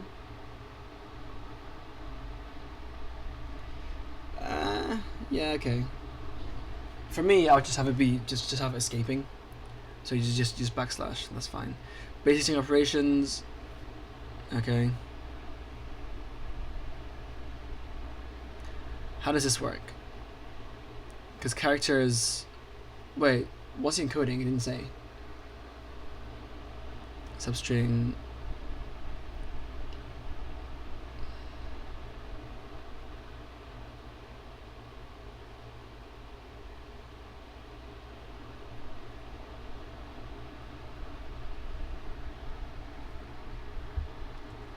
What string encoding? Is it 16? Does Kotlin use? Yeah, you have 8. That's weird. So it actually does allow direct array-like index access, unlike Java. Arrays. Does Java even have it for arrays? Actually, I'm not sure. I might do. Empty array. Literally the empty array function. Okay. Array of nulls, array empty array. Yeah. Okay.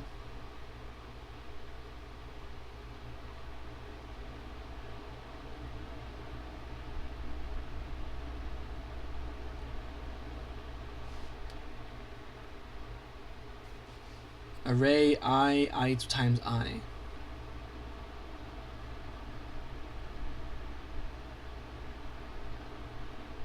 So so this allows you to have indexing, right? It's like with a function it kind of creates that. That's isn't that cool?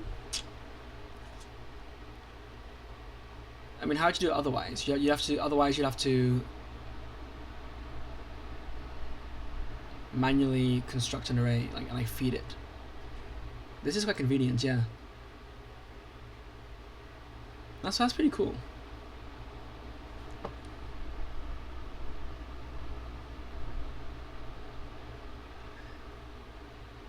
That's a function. Huh.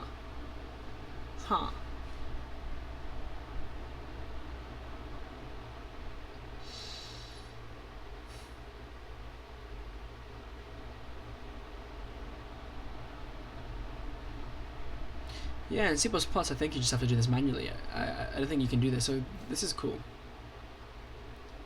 I fuck with this.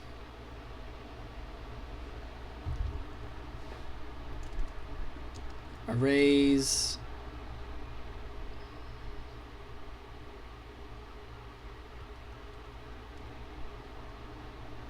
What? Create arrays. Array constructor.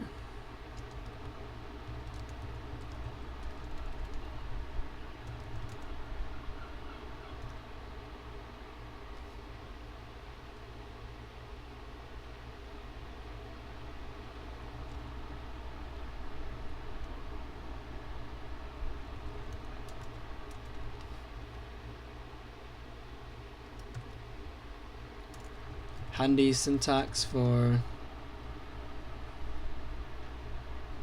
something list comprehension-esque, right? Like in Haskell, you'd probably have to do some list comprehension where it's like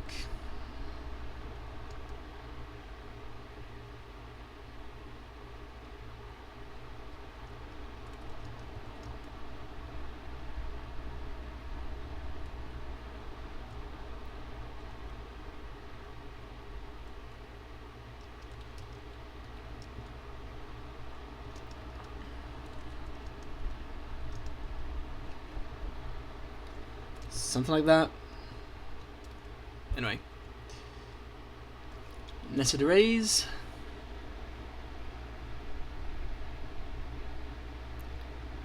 Pretty straightforward. This is weird.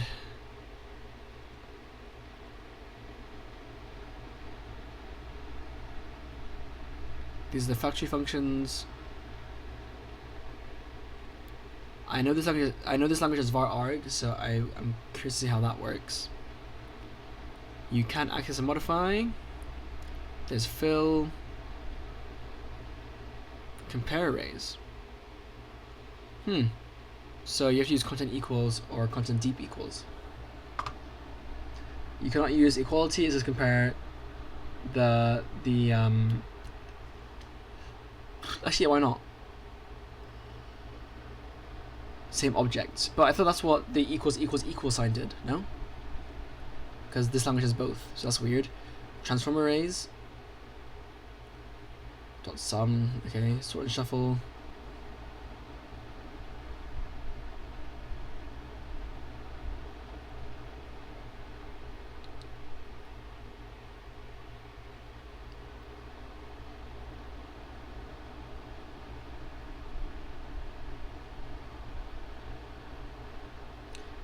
Var arg here. So var arg string just means you can pass as many as you want. That's actually a pretty good way to do it. Like a pretty simple way to do it. You just have it be like and like it acts like an array, right?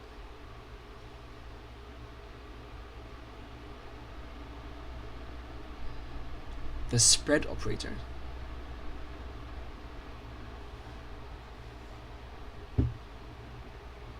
Okay.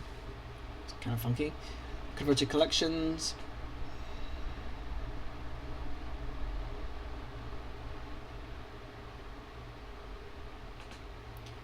Convert to map. Okay. Type checks and casts. I need to use toilet though.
In Kotlin, you can do two things with 2x as runtime.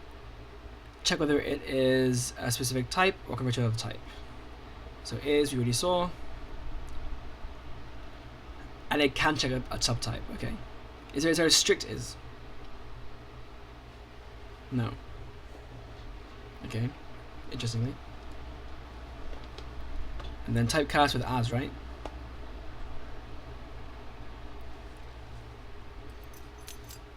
Oh, okay. Smart casts.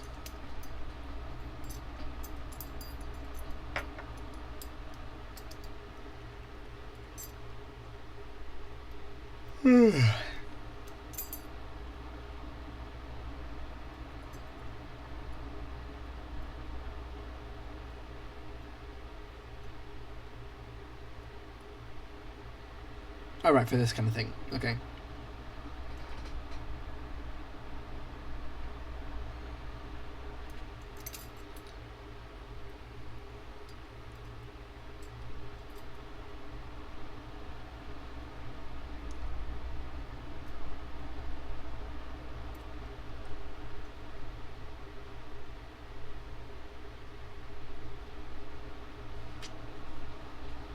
Okay.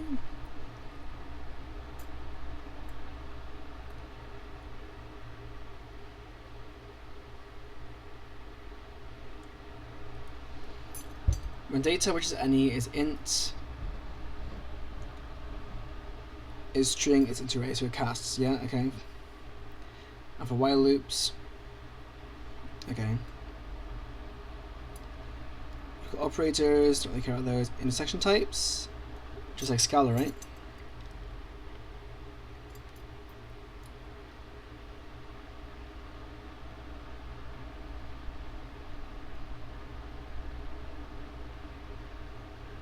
Okay. How do I construct one though? I guess it comes later. They're non-denotable. You cannot write them directly. Why not?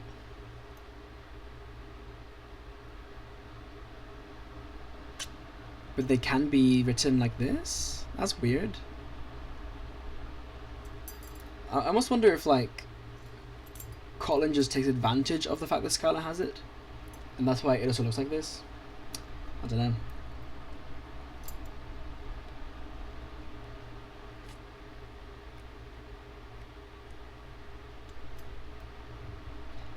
Which says Kotlin not support multiple inheritance. Because that's basically what that is, but okay, fine.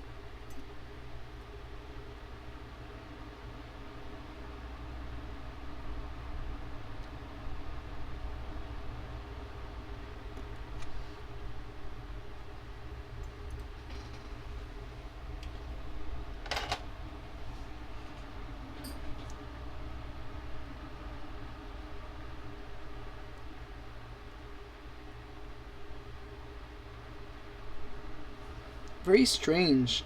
An inline keyword. Because you don't often inline stuff, even in C++. Well, I mean, like, because the compiler kind of just does it for you. I wonder what's going on here. Inline function, or maybe it's different from that though. Inline function, inline action.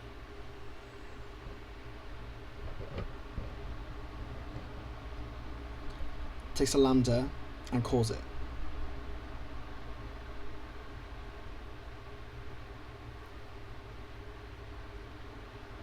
So this gets inlined, right?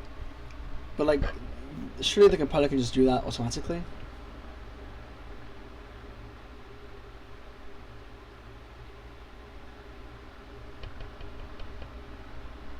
I don't know.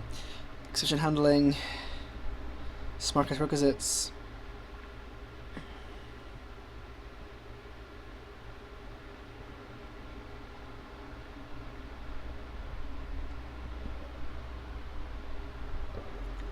Yeah, as an as, okay. So as throws a exception, as question mark can be no. So it's like safe, okay, safe cast. So the way my language works is all exceptions are checked. So you just get a compile error, which means you don't need like as question mark or anything. Unless like you want it to be null, but then just do if as, like if is, whatever. I mean, I don't have an as keyword anyway, so you just construct it normally. Up and down casting. Okay. Type aliases.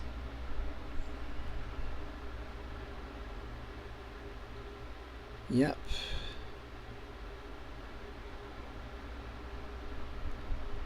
Okay. Anything special about loops and conditions?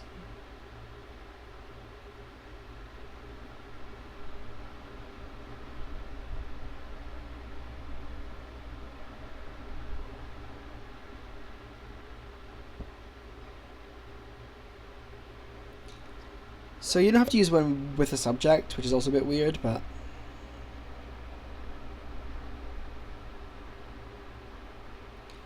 it's like basically it just becomes a multi-line if statement at that point for if equals.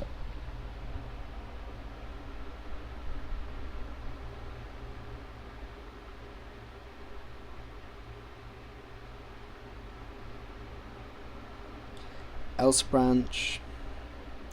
So there's no wildcard syntax, which is very interesting.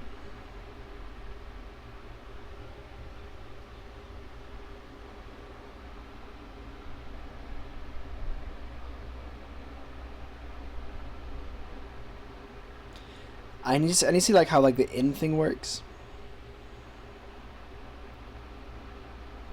for like these destructured bindings.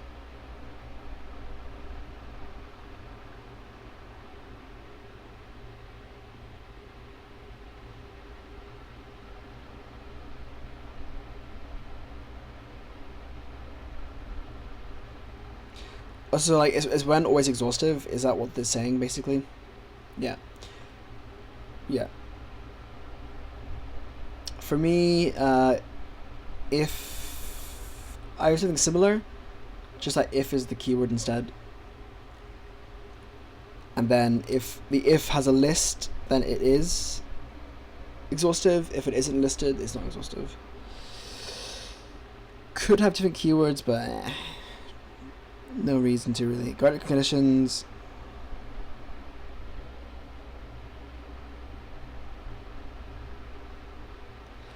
Animal.dog. Strange. I guess animal contains the classes.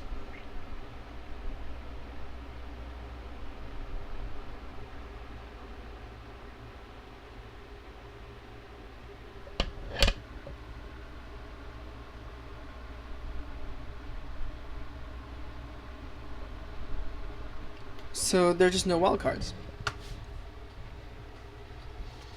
so far. For loop.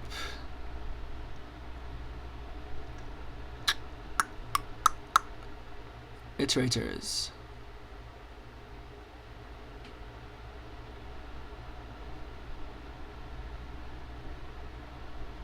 While loop.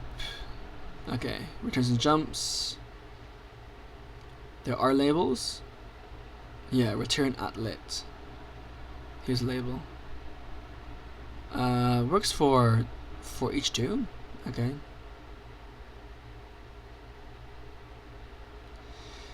Okay, exception handling.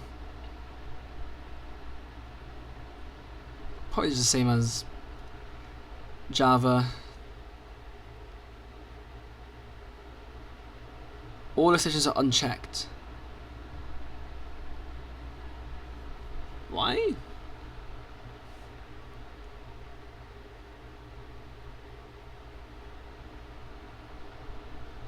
I mean, I guess it makes sense. Because like checked exceptions can be moved to different syntax, kind of. Okay, anyway, functions. Yeah, interop with Swift. How's that work? How does Swift interrupt with Kotlin? It's like JVM or what? Objective C. for iOS only.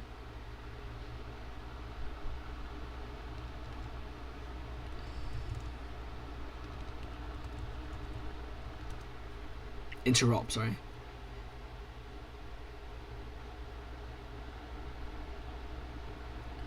Interesting. Functions. Fun.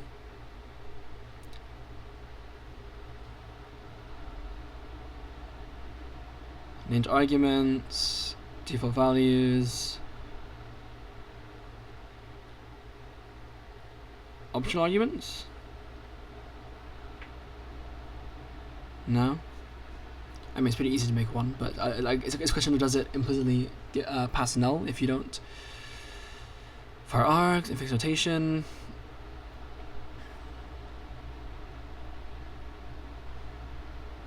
Interesting how the parser can actually pick up on that. Generic functions.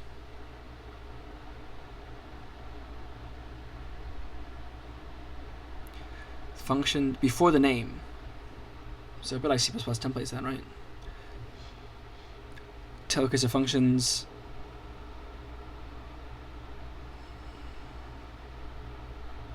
I wonder how powerful the generics are.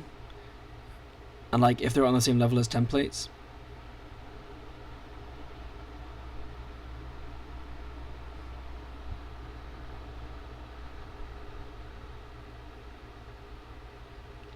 Wait, so does Kotlin only support tail recursion?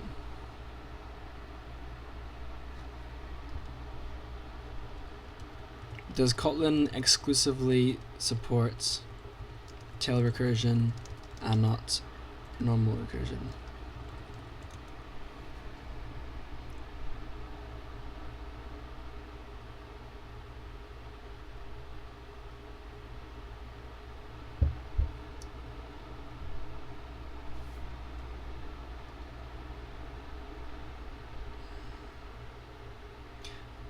Oh, you opt in.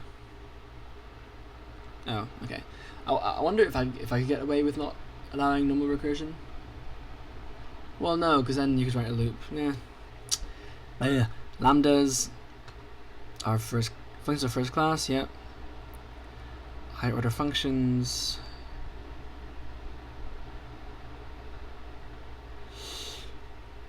So this is the signature.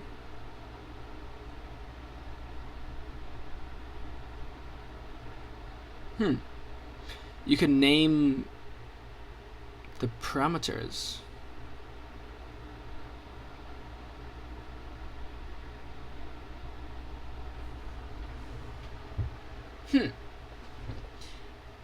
It's interesting.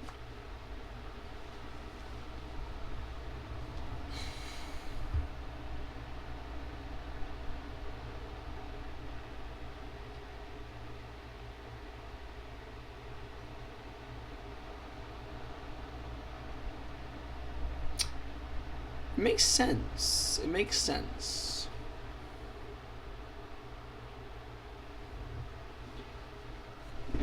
It does indeed.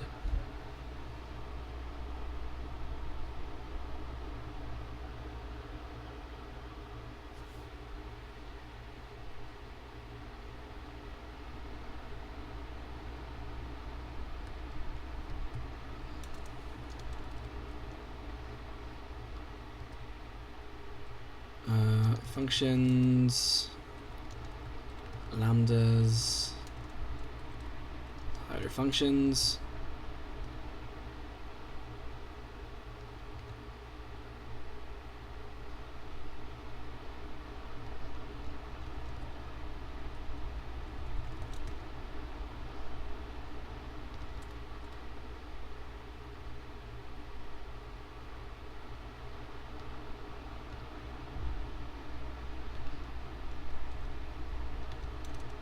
Kotlin has named function parameters, which is quite useful, and unlike what I've seen in other languages, probably be worth implementing.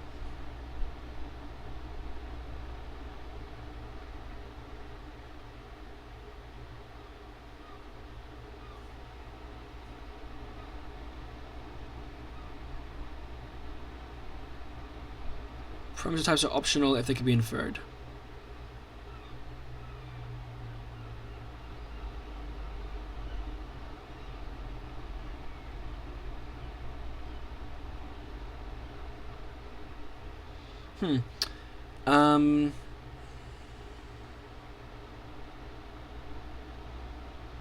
Do the names have to be the same?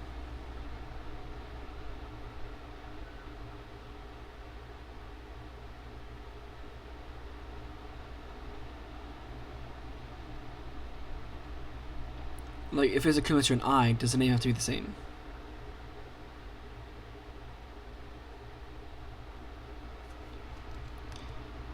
I see that Kotlin has supports named higher order function parameters.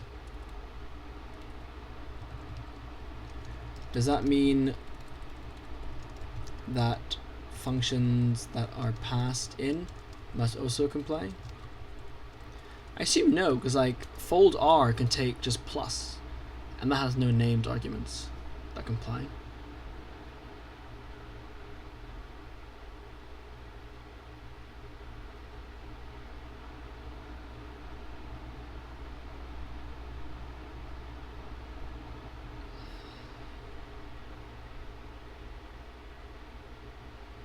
Documentation only. Fair enough. I would still like force it for lambdas though. Would there be any complications with allowing any name for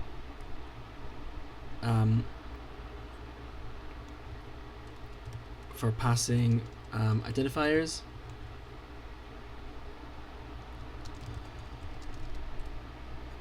But forcing lambda input to comply? Phrased horrifically, but hopefully the AI understands what I mean.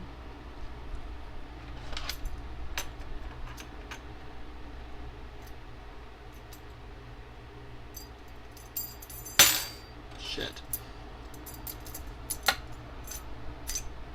Should be able to bypass.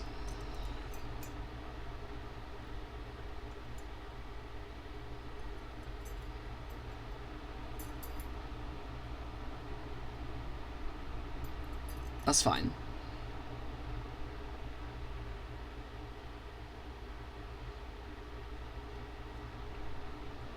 Is that a problem? I don't know if that's a problem.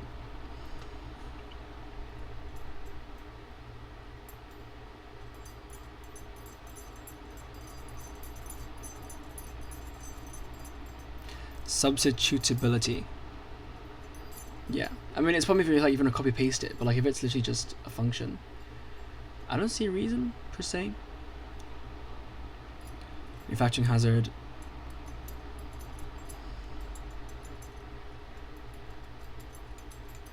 Right.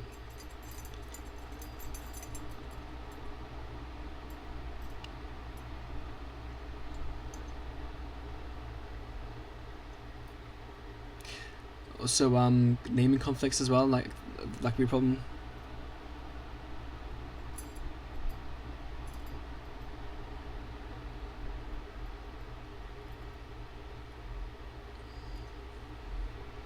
All right. Function types into string. Receiver type. Yeah.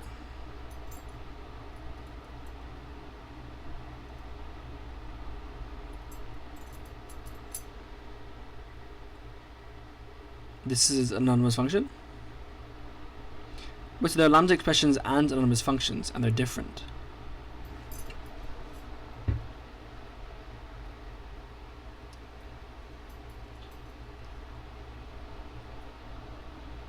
Right, because like a lambda is just convenient, right?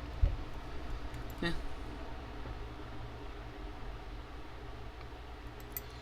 I would just make the syntax like mirror each other though, at least to some extent.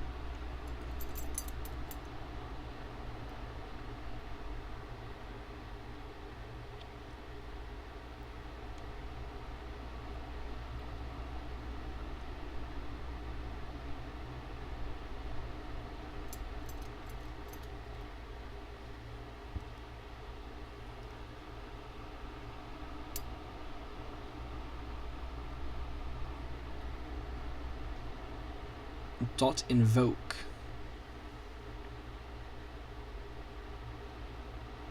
Why can't you just call the, like, just call it? This is the same, right? Yeah. So why?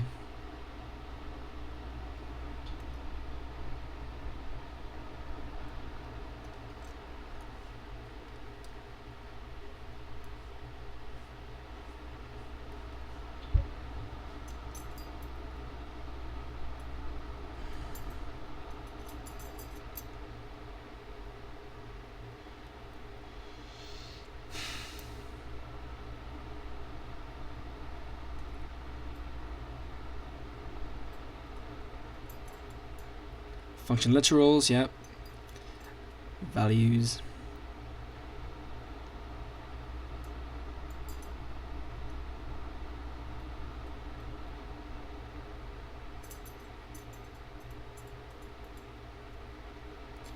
Yet again, we wonder why we need a function definition keyword. Passing trailing lambdas. Yeah, so this is interesting. So according to Kotlin convention, if the last parameter of a function is a function, then the lambda expression passed can be placed outside the parentheses. And this one's kind of pointless. It just kind of, I guess, makes it a bit more readable, but not really at the same time. And yeah.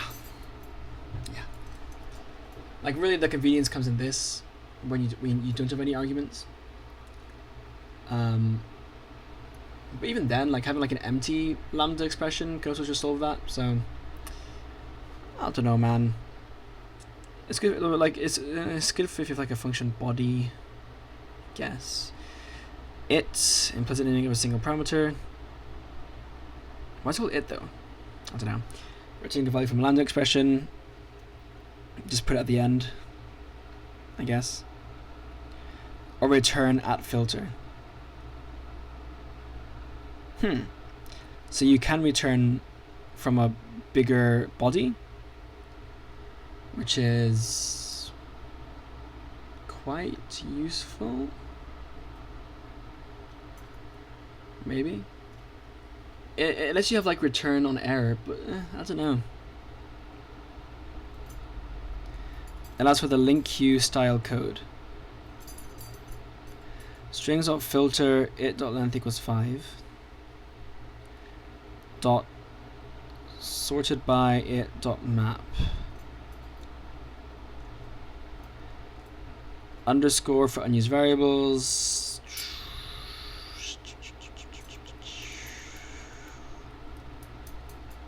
Okay. And that's all it's used for. Destructuring in lambdas? Okay, that comes later. Where is that section? Oh, it's down like at the bottom. Okay.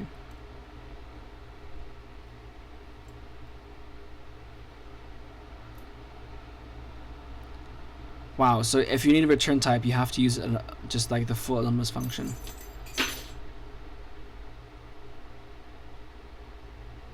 Weird. It doesn't need, I feel like this does need to be separate. What's this? Okay, but you can also omit. What? Then why even have anonymous function syntax? Or like even have lambda syntax? Like at that point, it's like really minimal. But okay.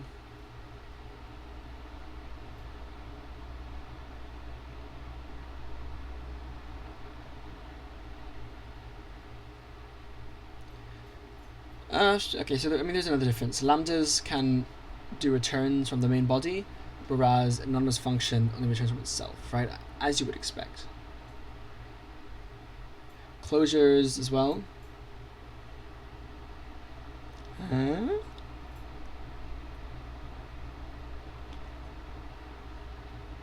They close over it. Yeah. I never understood why like C++ needs to have these be separate. Like C++ has an explicit closure syntax, but it can be inferred, I'm pretty sure, like in every single case, maybe. every single case. Like for Rust, I think it's inferred, but maybe you can specify. I can't remember.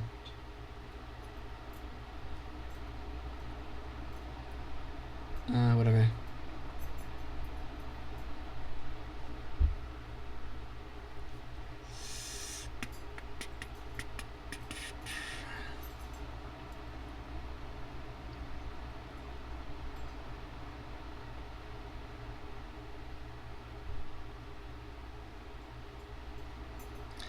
Alright, here's a bit of a peek HTML. So class HTML, function body,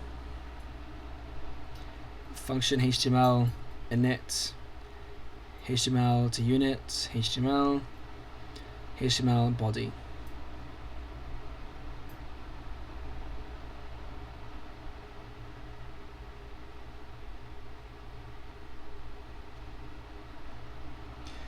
The reason I don't like these is because like they're very much like hacks. Because like HTML is a function, and then like you're composing functions of functions as opposed to like an actual struct of sorts, which does actually raise other questions about how structs should even be made. But like,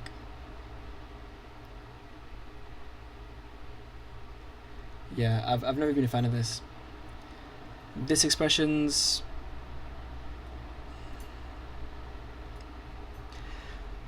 To access this from an outer scope. Sorry, what?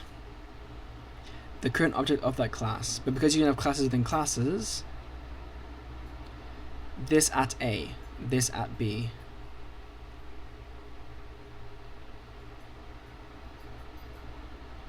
What's inner class though? Okay, but it's a thing. What the fuck is lambda at? And what is what is this at foo? Foo's receiver and int. My god. Lambda at funlits receiver, a string.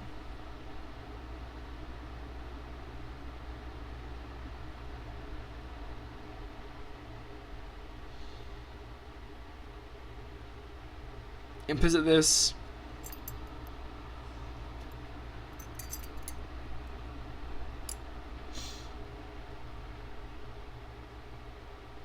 Where's this here? Am I blind? Oh, see. There's a print line. There it is. Okay. Builders. I mean, I don't hate builders, but like HTML head title plus. What the fuck?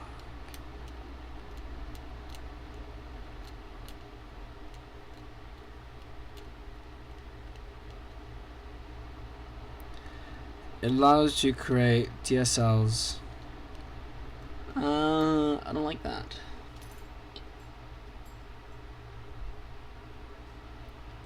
Okay, what's the plus doing? Tell me.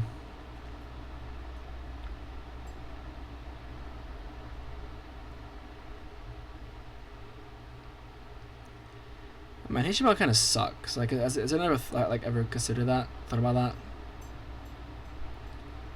Like, holy shit. Like, I really feel like HTML didn't cook, but hey. Like, the tags are just annoying, like, honestly. HTML head. Like, imagine HTML with significant white space. Wouldn't that be something? Wouldn't that be something?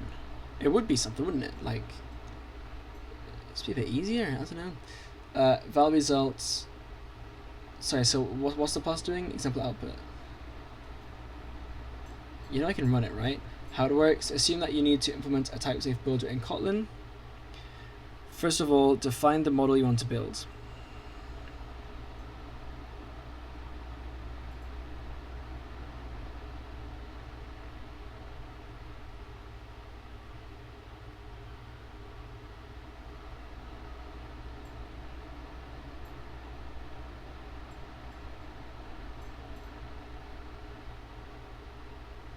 What's plus do?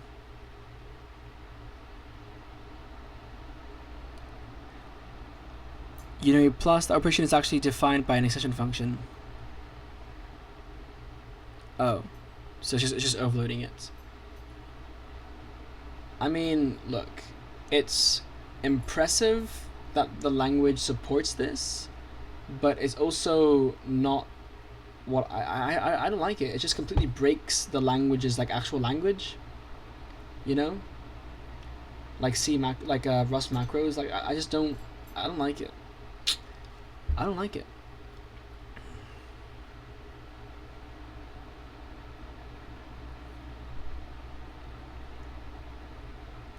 I prefer it if it was more like idiomatic, or like more what's the word, like it actually like fits what the language is. Scope control with a DSL marker.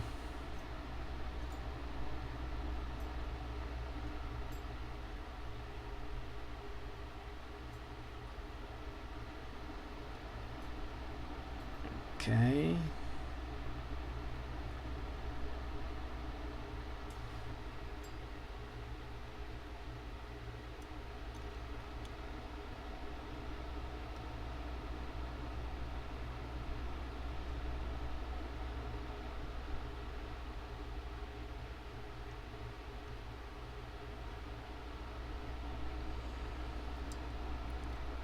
Using builder type inference.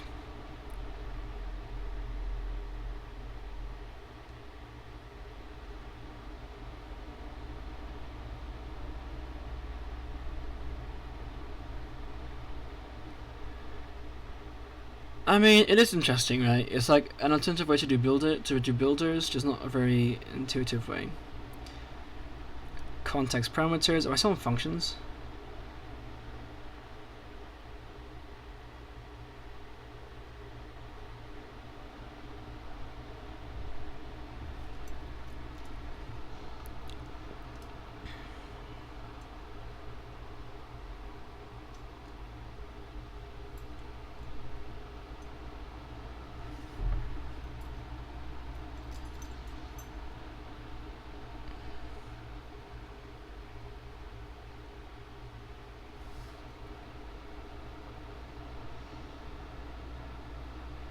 Context users, output message, print line.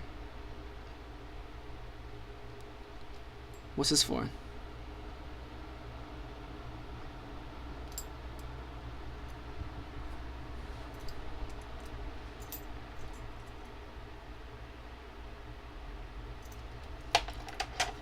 This is like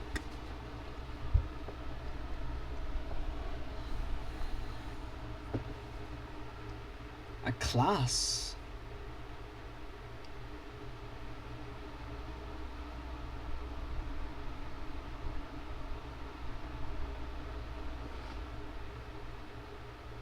I don't. Man, at that point, make it class. Like, what the helly? What the helly?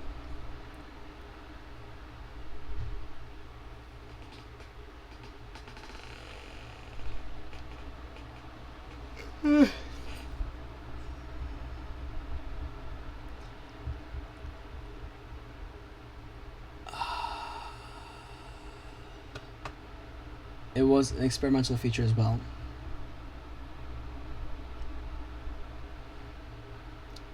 And this is too.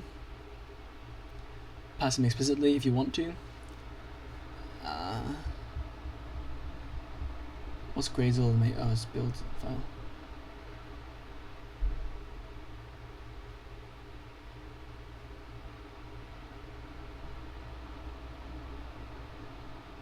Simplify dependency injection, improve DSL design.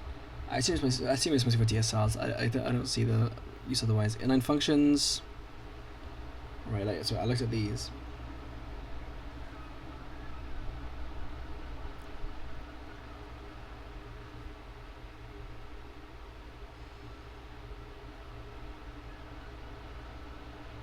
So bizarre how that exists in a non-C language, like a non-systems programming language, when the systems programming languages have moved on from even using those inline keyword. It's weird. Returns.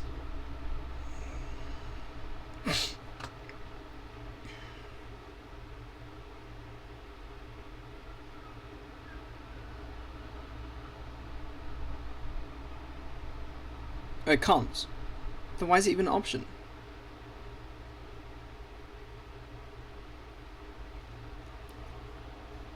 Bro, what the fuck? What are we doing?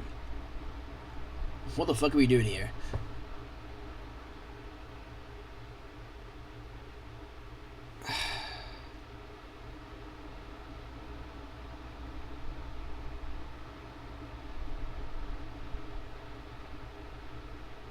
Reified. Yeah, so what's this about?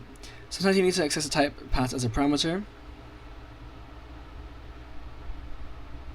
Class. That is hilarious. Here you walk up a tree and use reflection to check whether a node has a certain type.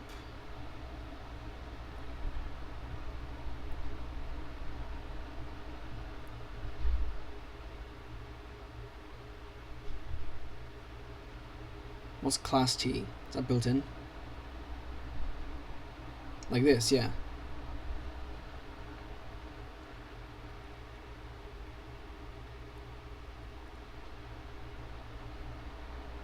What? What? You mean you can't do this anyway? Shoot me.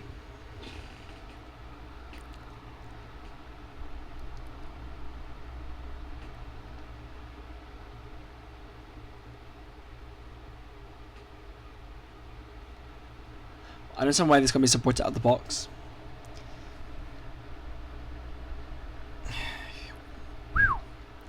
Okay. Again, like in C++, you don't need this. In Rust, you don't need this. I don't understand.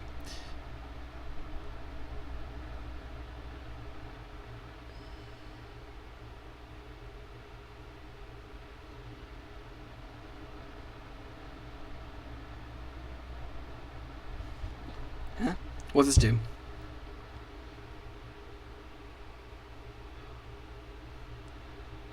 Why would I... Oh, value foo.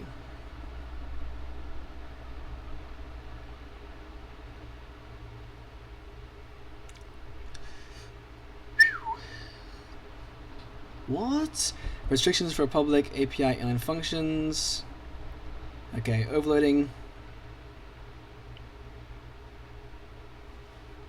Oh. What?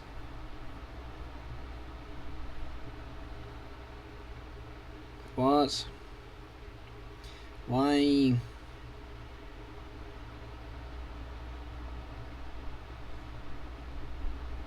Alright, what does in do? Can we look at that? No. Okay, fine.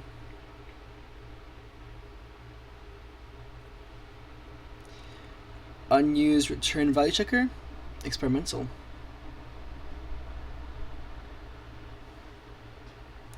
Detect ignored results. These are values returned from expressions that produce something other than unit, nothing, or nothing. Question mark.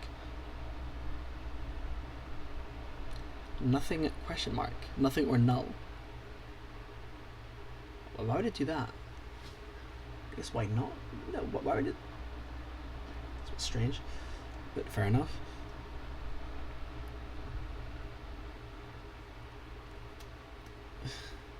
Nothing.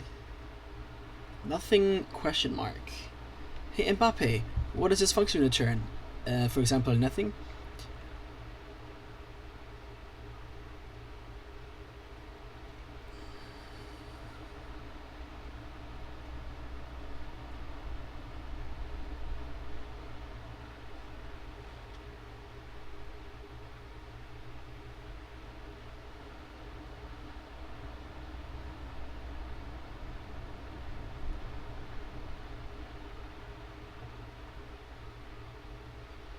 Unused return value of plus.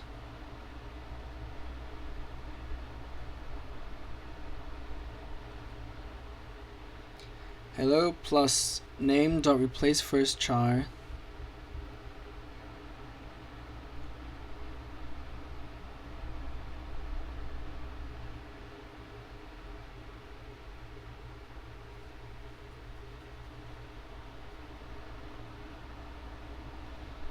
Oh, because like nothing happens with it.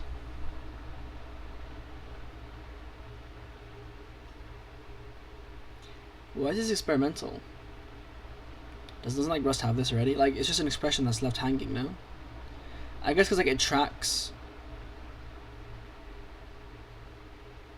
where it's like where it's returning from, as opposed to just like the whole expression. But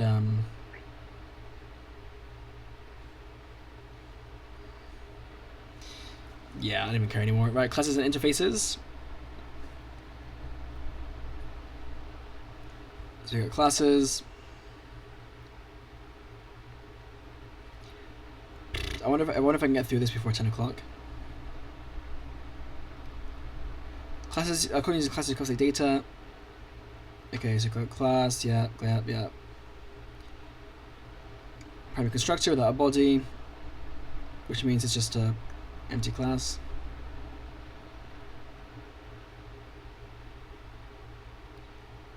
Instances, no new keyword. Nice. Yeah, I found that very annoying in Java.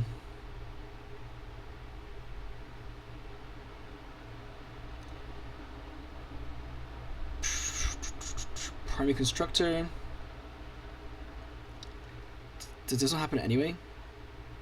Oh, there's a body.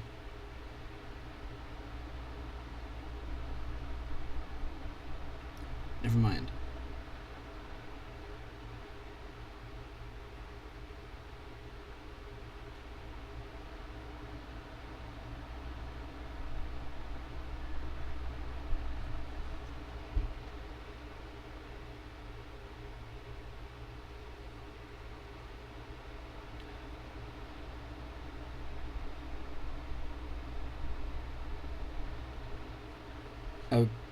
Okay, not stored.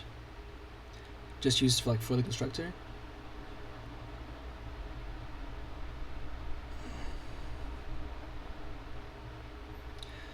Default values.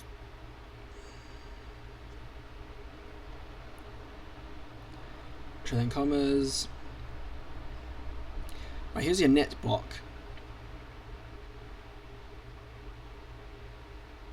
Right, so init block. We'll see what happens. Can you overload it though? Can you overload constructors in general?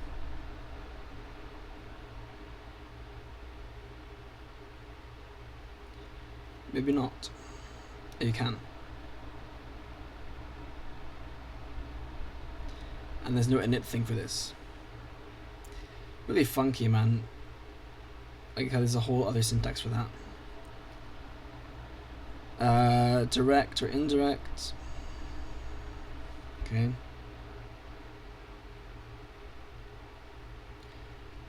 There doesn't need to be a constructor. Private constructor. What does that even mean anyway? Private constructor.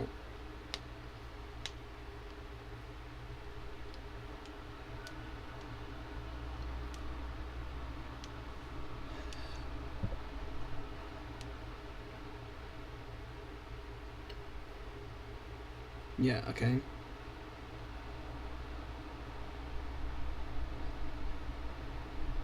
Why would that not be the case anyway? It's just for some JVM detail. I don't understand. Inheritance. Okay, there's a whole section for that. Azure classes, nothing special really.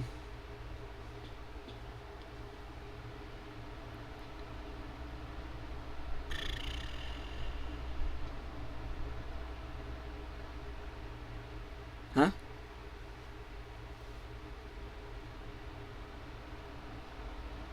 So there's an open keyword, I can't understand.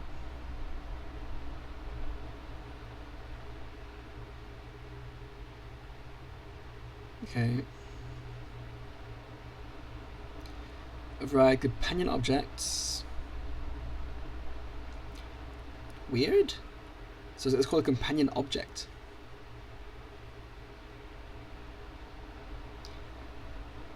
So it's like static. Shocker. Data classes. Creates extra functions.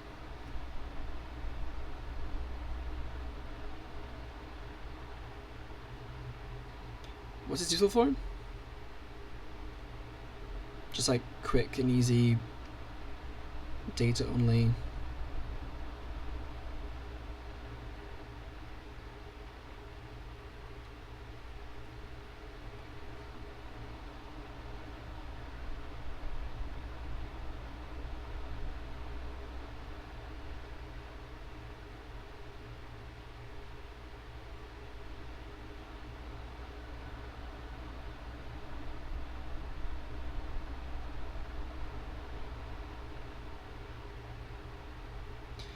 Right, so there are these structuring declarations. I wonder if those are anything like the extractor syntax, extractor objects in Scala.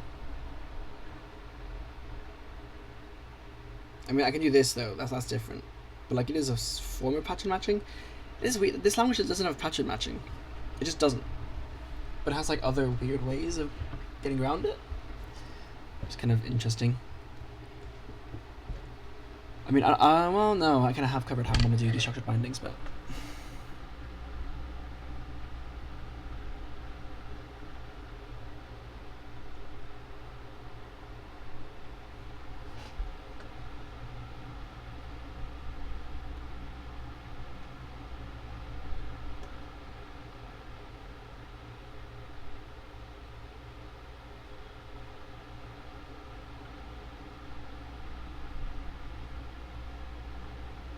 So the extension is just dot syntax.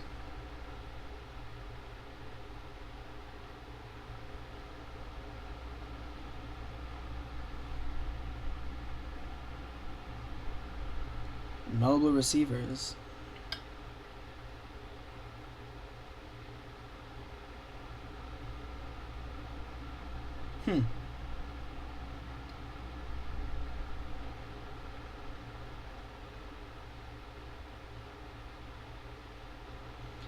I can explain how the compiler knows which one to use and which one and how I should know which one to use. Oh well, I guess it's the same. Anonymous extension functions. You can.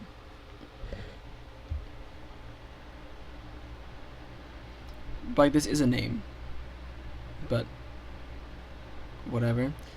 Extension properties.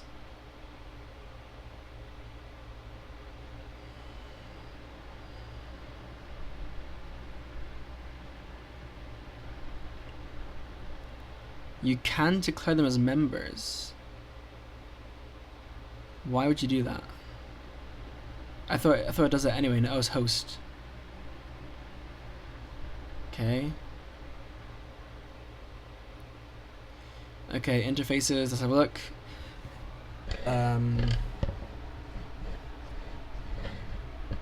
They cannot store state. Yeah. So what's this open keyword stuff? A class or object can implement one or more interfaces. Okay, so you can have multiple. Properties have getters, but no setters.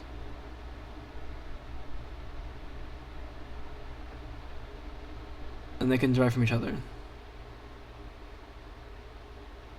Override val first name.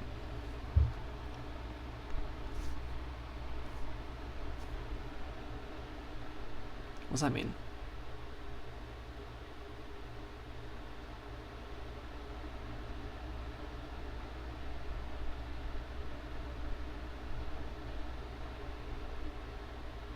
Okay. Resolving, overriding conflicts.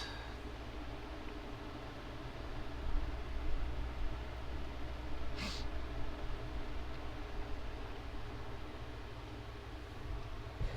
have to override each one? What's that mean? Override with what? It's empty right now.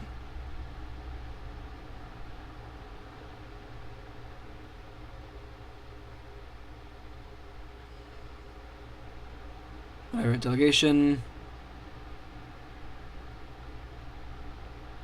I don't really care. Inheritance. Right. So there's any, yeah. That comes with equals, hashcode, and string. Java has to string. I don't know about equals and hashcode. I assume it does. Right, so the open keyword. can be overridden in subclasses. By default, they're final. Right. So then an abstract class and interfaces, though, those are open by default. Yes, so I've heard about this. It's interesting because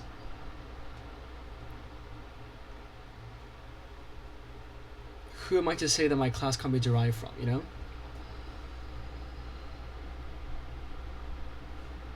Okay, decorations and expressions. Yeah, singletons.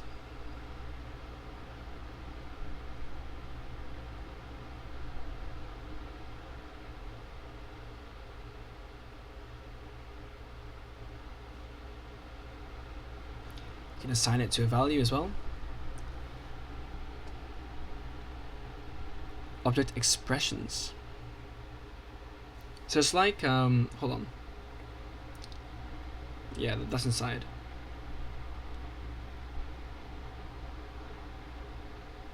Data object.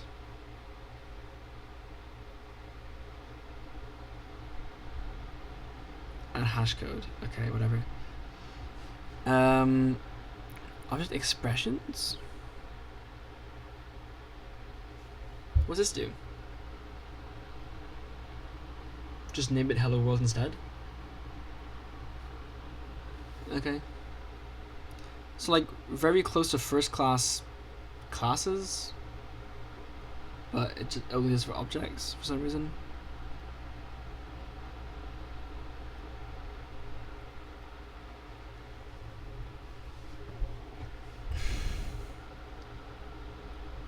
You can pass anonymous objects as well. That inherits from an abstract class. Perhaps. I mean, okay.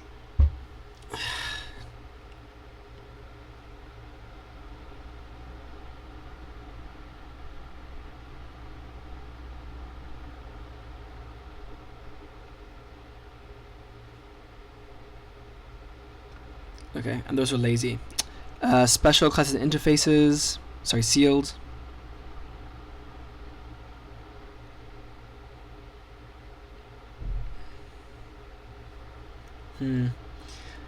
Enum classes. Yeah, inline value class. Wait, actually, anything special about enums? Can you print them?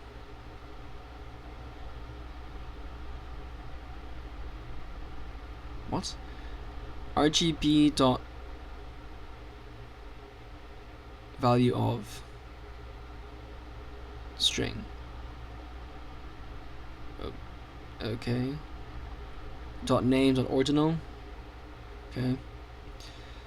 Inline value classes.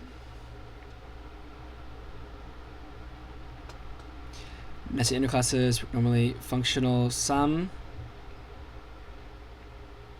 Wait, sorry, anonymous. Objects, okay. Functional sum interfaces. What's that? Single abstract method.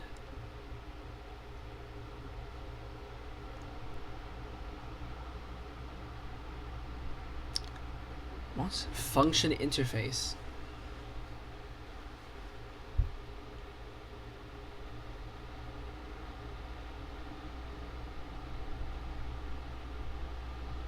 What's special about this?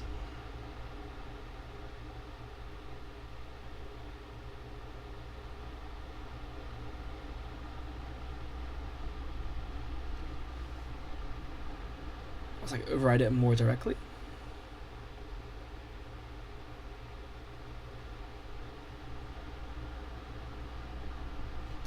Okay, and the big one is properties. So you have get and set. So getter and setter. Okay, declare a property like this.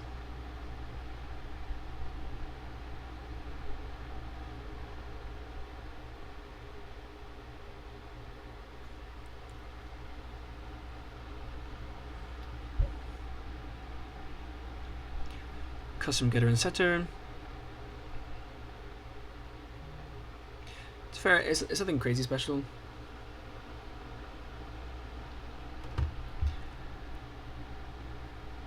are backing fields? Just the underscores, right? No, it's automatic.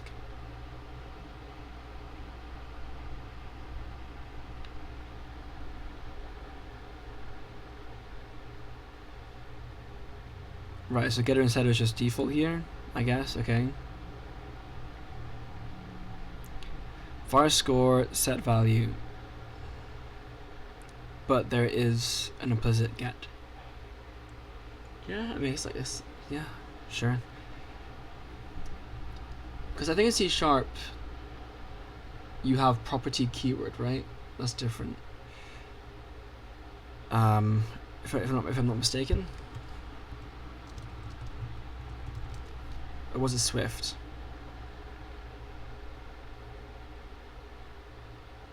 Huh.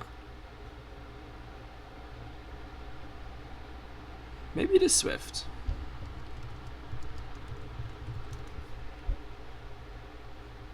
Okay, never mind. Explicit backing fields.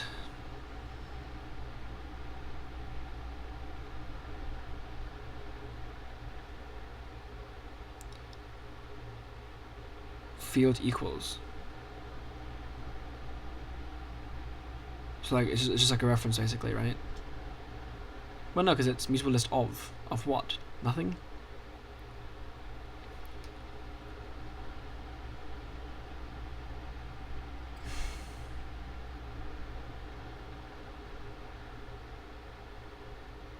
Modify it internally but not externally. Read only view the explicit backing field. So you can't just be like,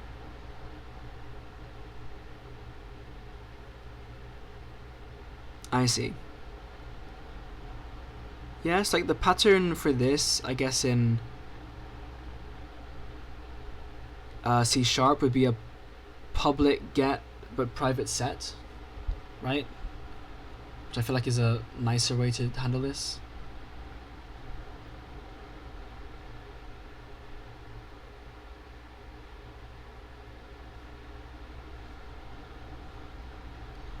Okay, null safety.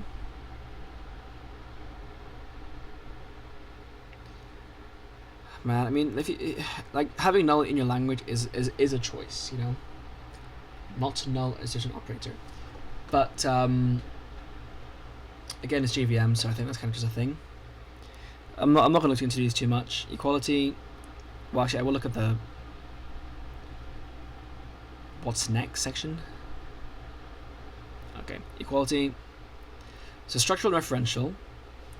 Yeah. So why do this comparing to like arrays of strings, right?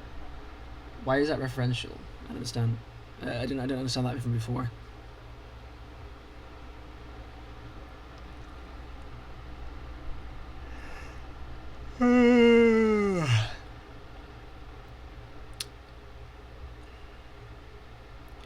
Fairpoint numbers shows IE754. Okay. Same elements in the same order. I don't understand why. Yeah, I don't understand why arrays have to do this. Is structural equality not the same thing? Same order, by the way.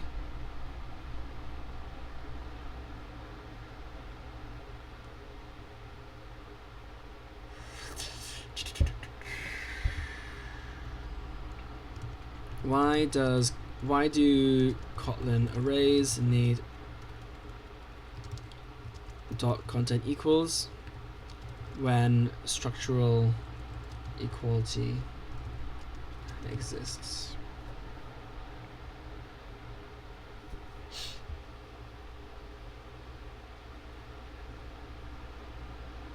Is JVM array under the hood? Kotlin doesn't wrap it in a custom class.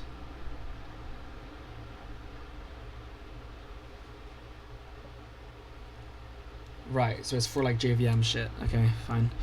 Generics. In out where? Holy moly, there's a lot here.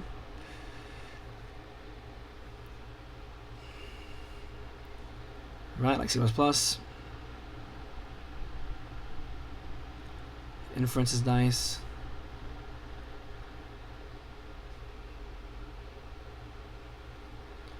Is this Java? Yeah.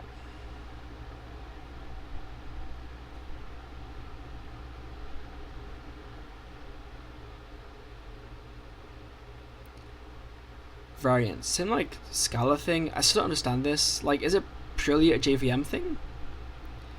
That like a list of strings isn't a list of objects? Like, I still don't understand that. But hey, that's just me, I guess. Type variant projections. Star projections.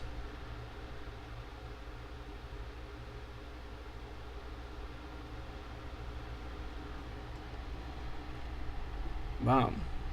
Foo out T upper.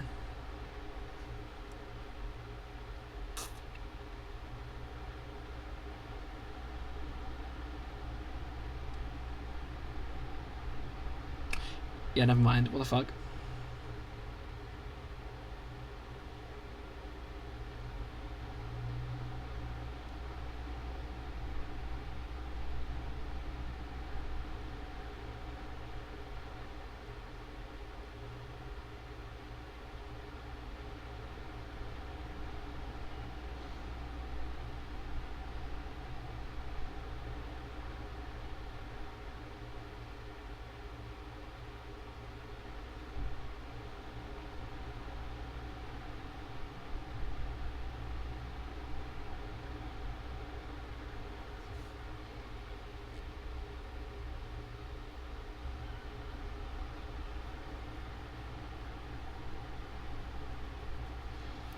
So in and out are for variants. Okay, I thought it was like literally in and out. So a star projection is like do they allow functors?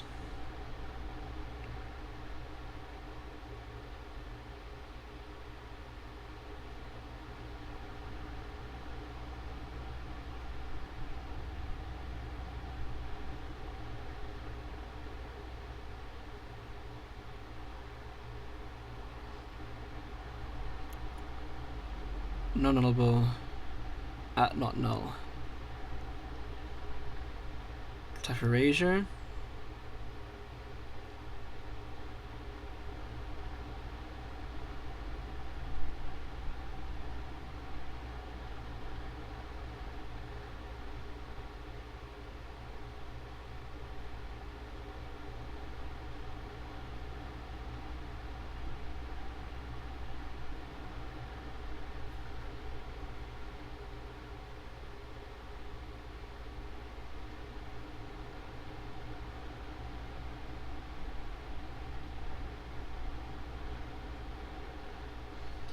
Weird.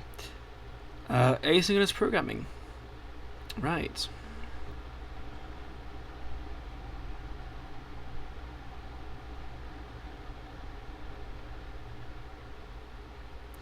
Threading, callbacks, feature promises, and others, reactive extensions, and coroutines. So coroutines are the way that we go with, I guess. So threads.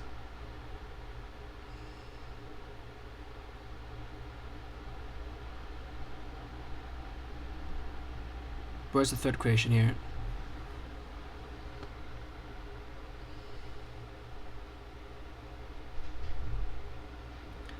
They aren't cheap, they aren't infinite, they're always available, and they're easy. Callbacks.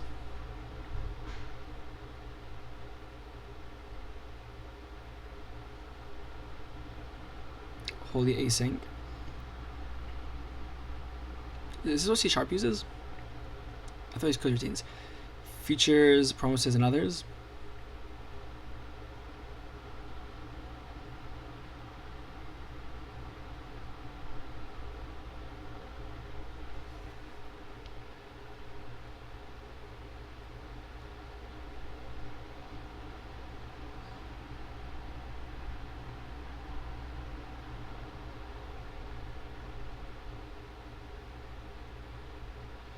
Data as streams.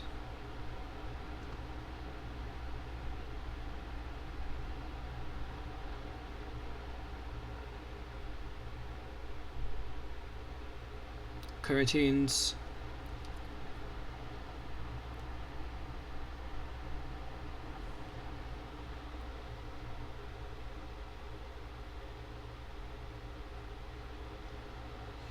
So function post item launch val token equals this, prepare post, make post. Suspend function, prepare post, return suspend coroutine.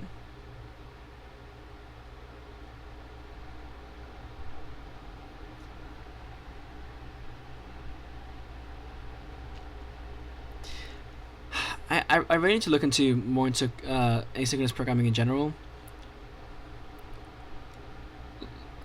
Like, I'm aware of the issues with concurrency, but not so accustomed to the actual practices.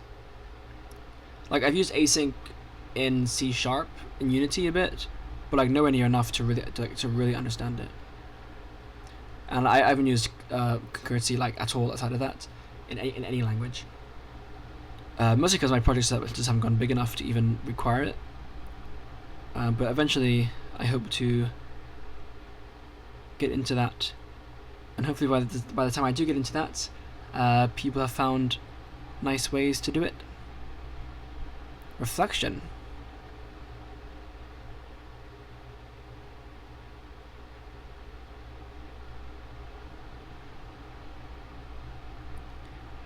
Interesting. Okay. And destructuring declarations. So you can do it like this, but then like the reason I don't like this is because it is order dependent.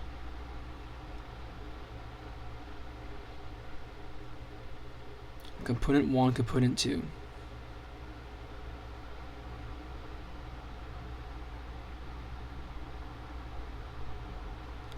And it's special as well, special thing. These declarations work in for loops, so like they are numbered, they are indexed. Oh, sorry, it's indexed as one index for some reason. Probably for clarity, but like still, it's programming. We expect 0 indexing. Destruction declarations also work in for loops. Yeah. Returning 2 values from a function.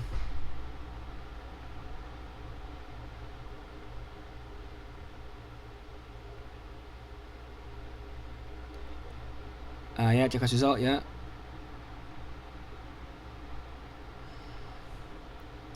Return results. Yeah. But I like that they're still named on like tuples. So it seems like, okay, no, there is pair. Yeah. Okay, nice. So there aren't native, there isn't native tuple syntax. You have to use a pair. But as it says here, it's not better to have your name to name properly. Thank fuck. Example, structuring declarations and maps.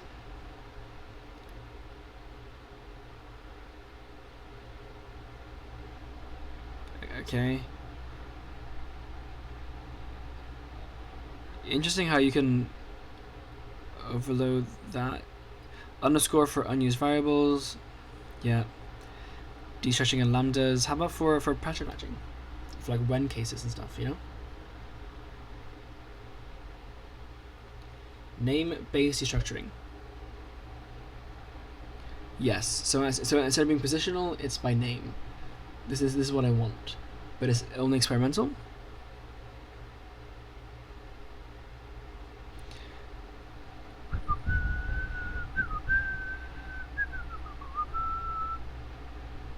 Yeah. Val mail equals email. Val name equals username.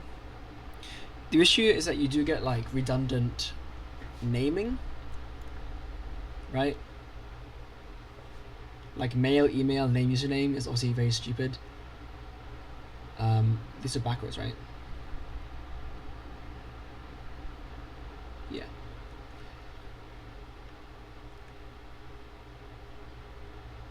Using square brackets. So now position has to use square brackets. Strange. Why? Also, you have to do val and val because you have var as well, right?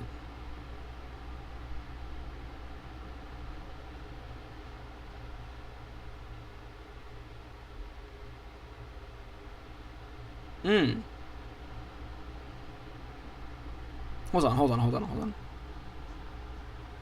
Sorry, is this possible? Name restriction is very much when you a new sense for position-based destructuring using square brackets. Use sense of a type so the order of elements matters, like lists and stuff. Yeah. If you use complete mode, yeah, the short form destructuring syntax, it basically matches variables property names. Yeah, okay. This is what I want. Right? So like you just say I want to define it, and then you have this.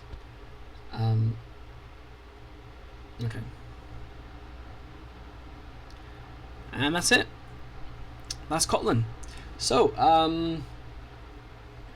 yeah, interesting. Yeah, so Kotlin. Kotlin is a lot more bound by Java than I would like in the JVM. Hence, you have like the U16 chars or UTF-16 chars, and weird things with like you can't with invariants and stuff like that. Like concepts that just don't really apply to a lot of other languages because I don't know. Like the JVM's kind of just weird like that. Or maybe I don't understand it, and maybe it is an issue in other languages as well, and I'm just not aware of it, but it's never been an issue for me, so I don't understand that yet. Otherwise, it's interesting. Yeah, I mean, would I use it over Scala? Right, is the main thing. Probably. I mean, like, it seems quite very similar to Scala in a lot of ways. I think the main difference would be like the pattern matching support is just not there. It's very different in Kotlin. But like there are ways around it, or like there are alternative ways to do things. So, like that's kind of fine. Yeah, like I guess Kotlin to me seems a lot more like, because it is Java focused, it seems a lot more messy than Scala, which is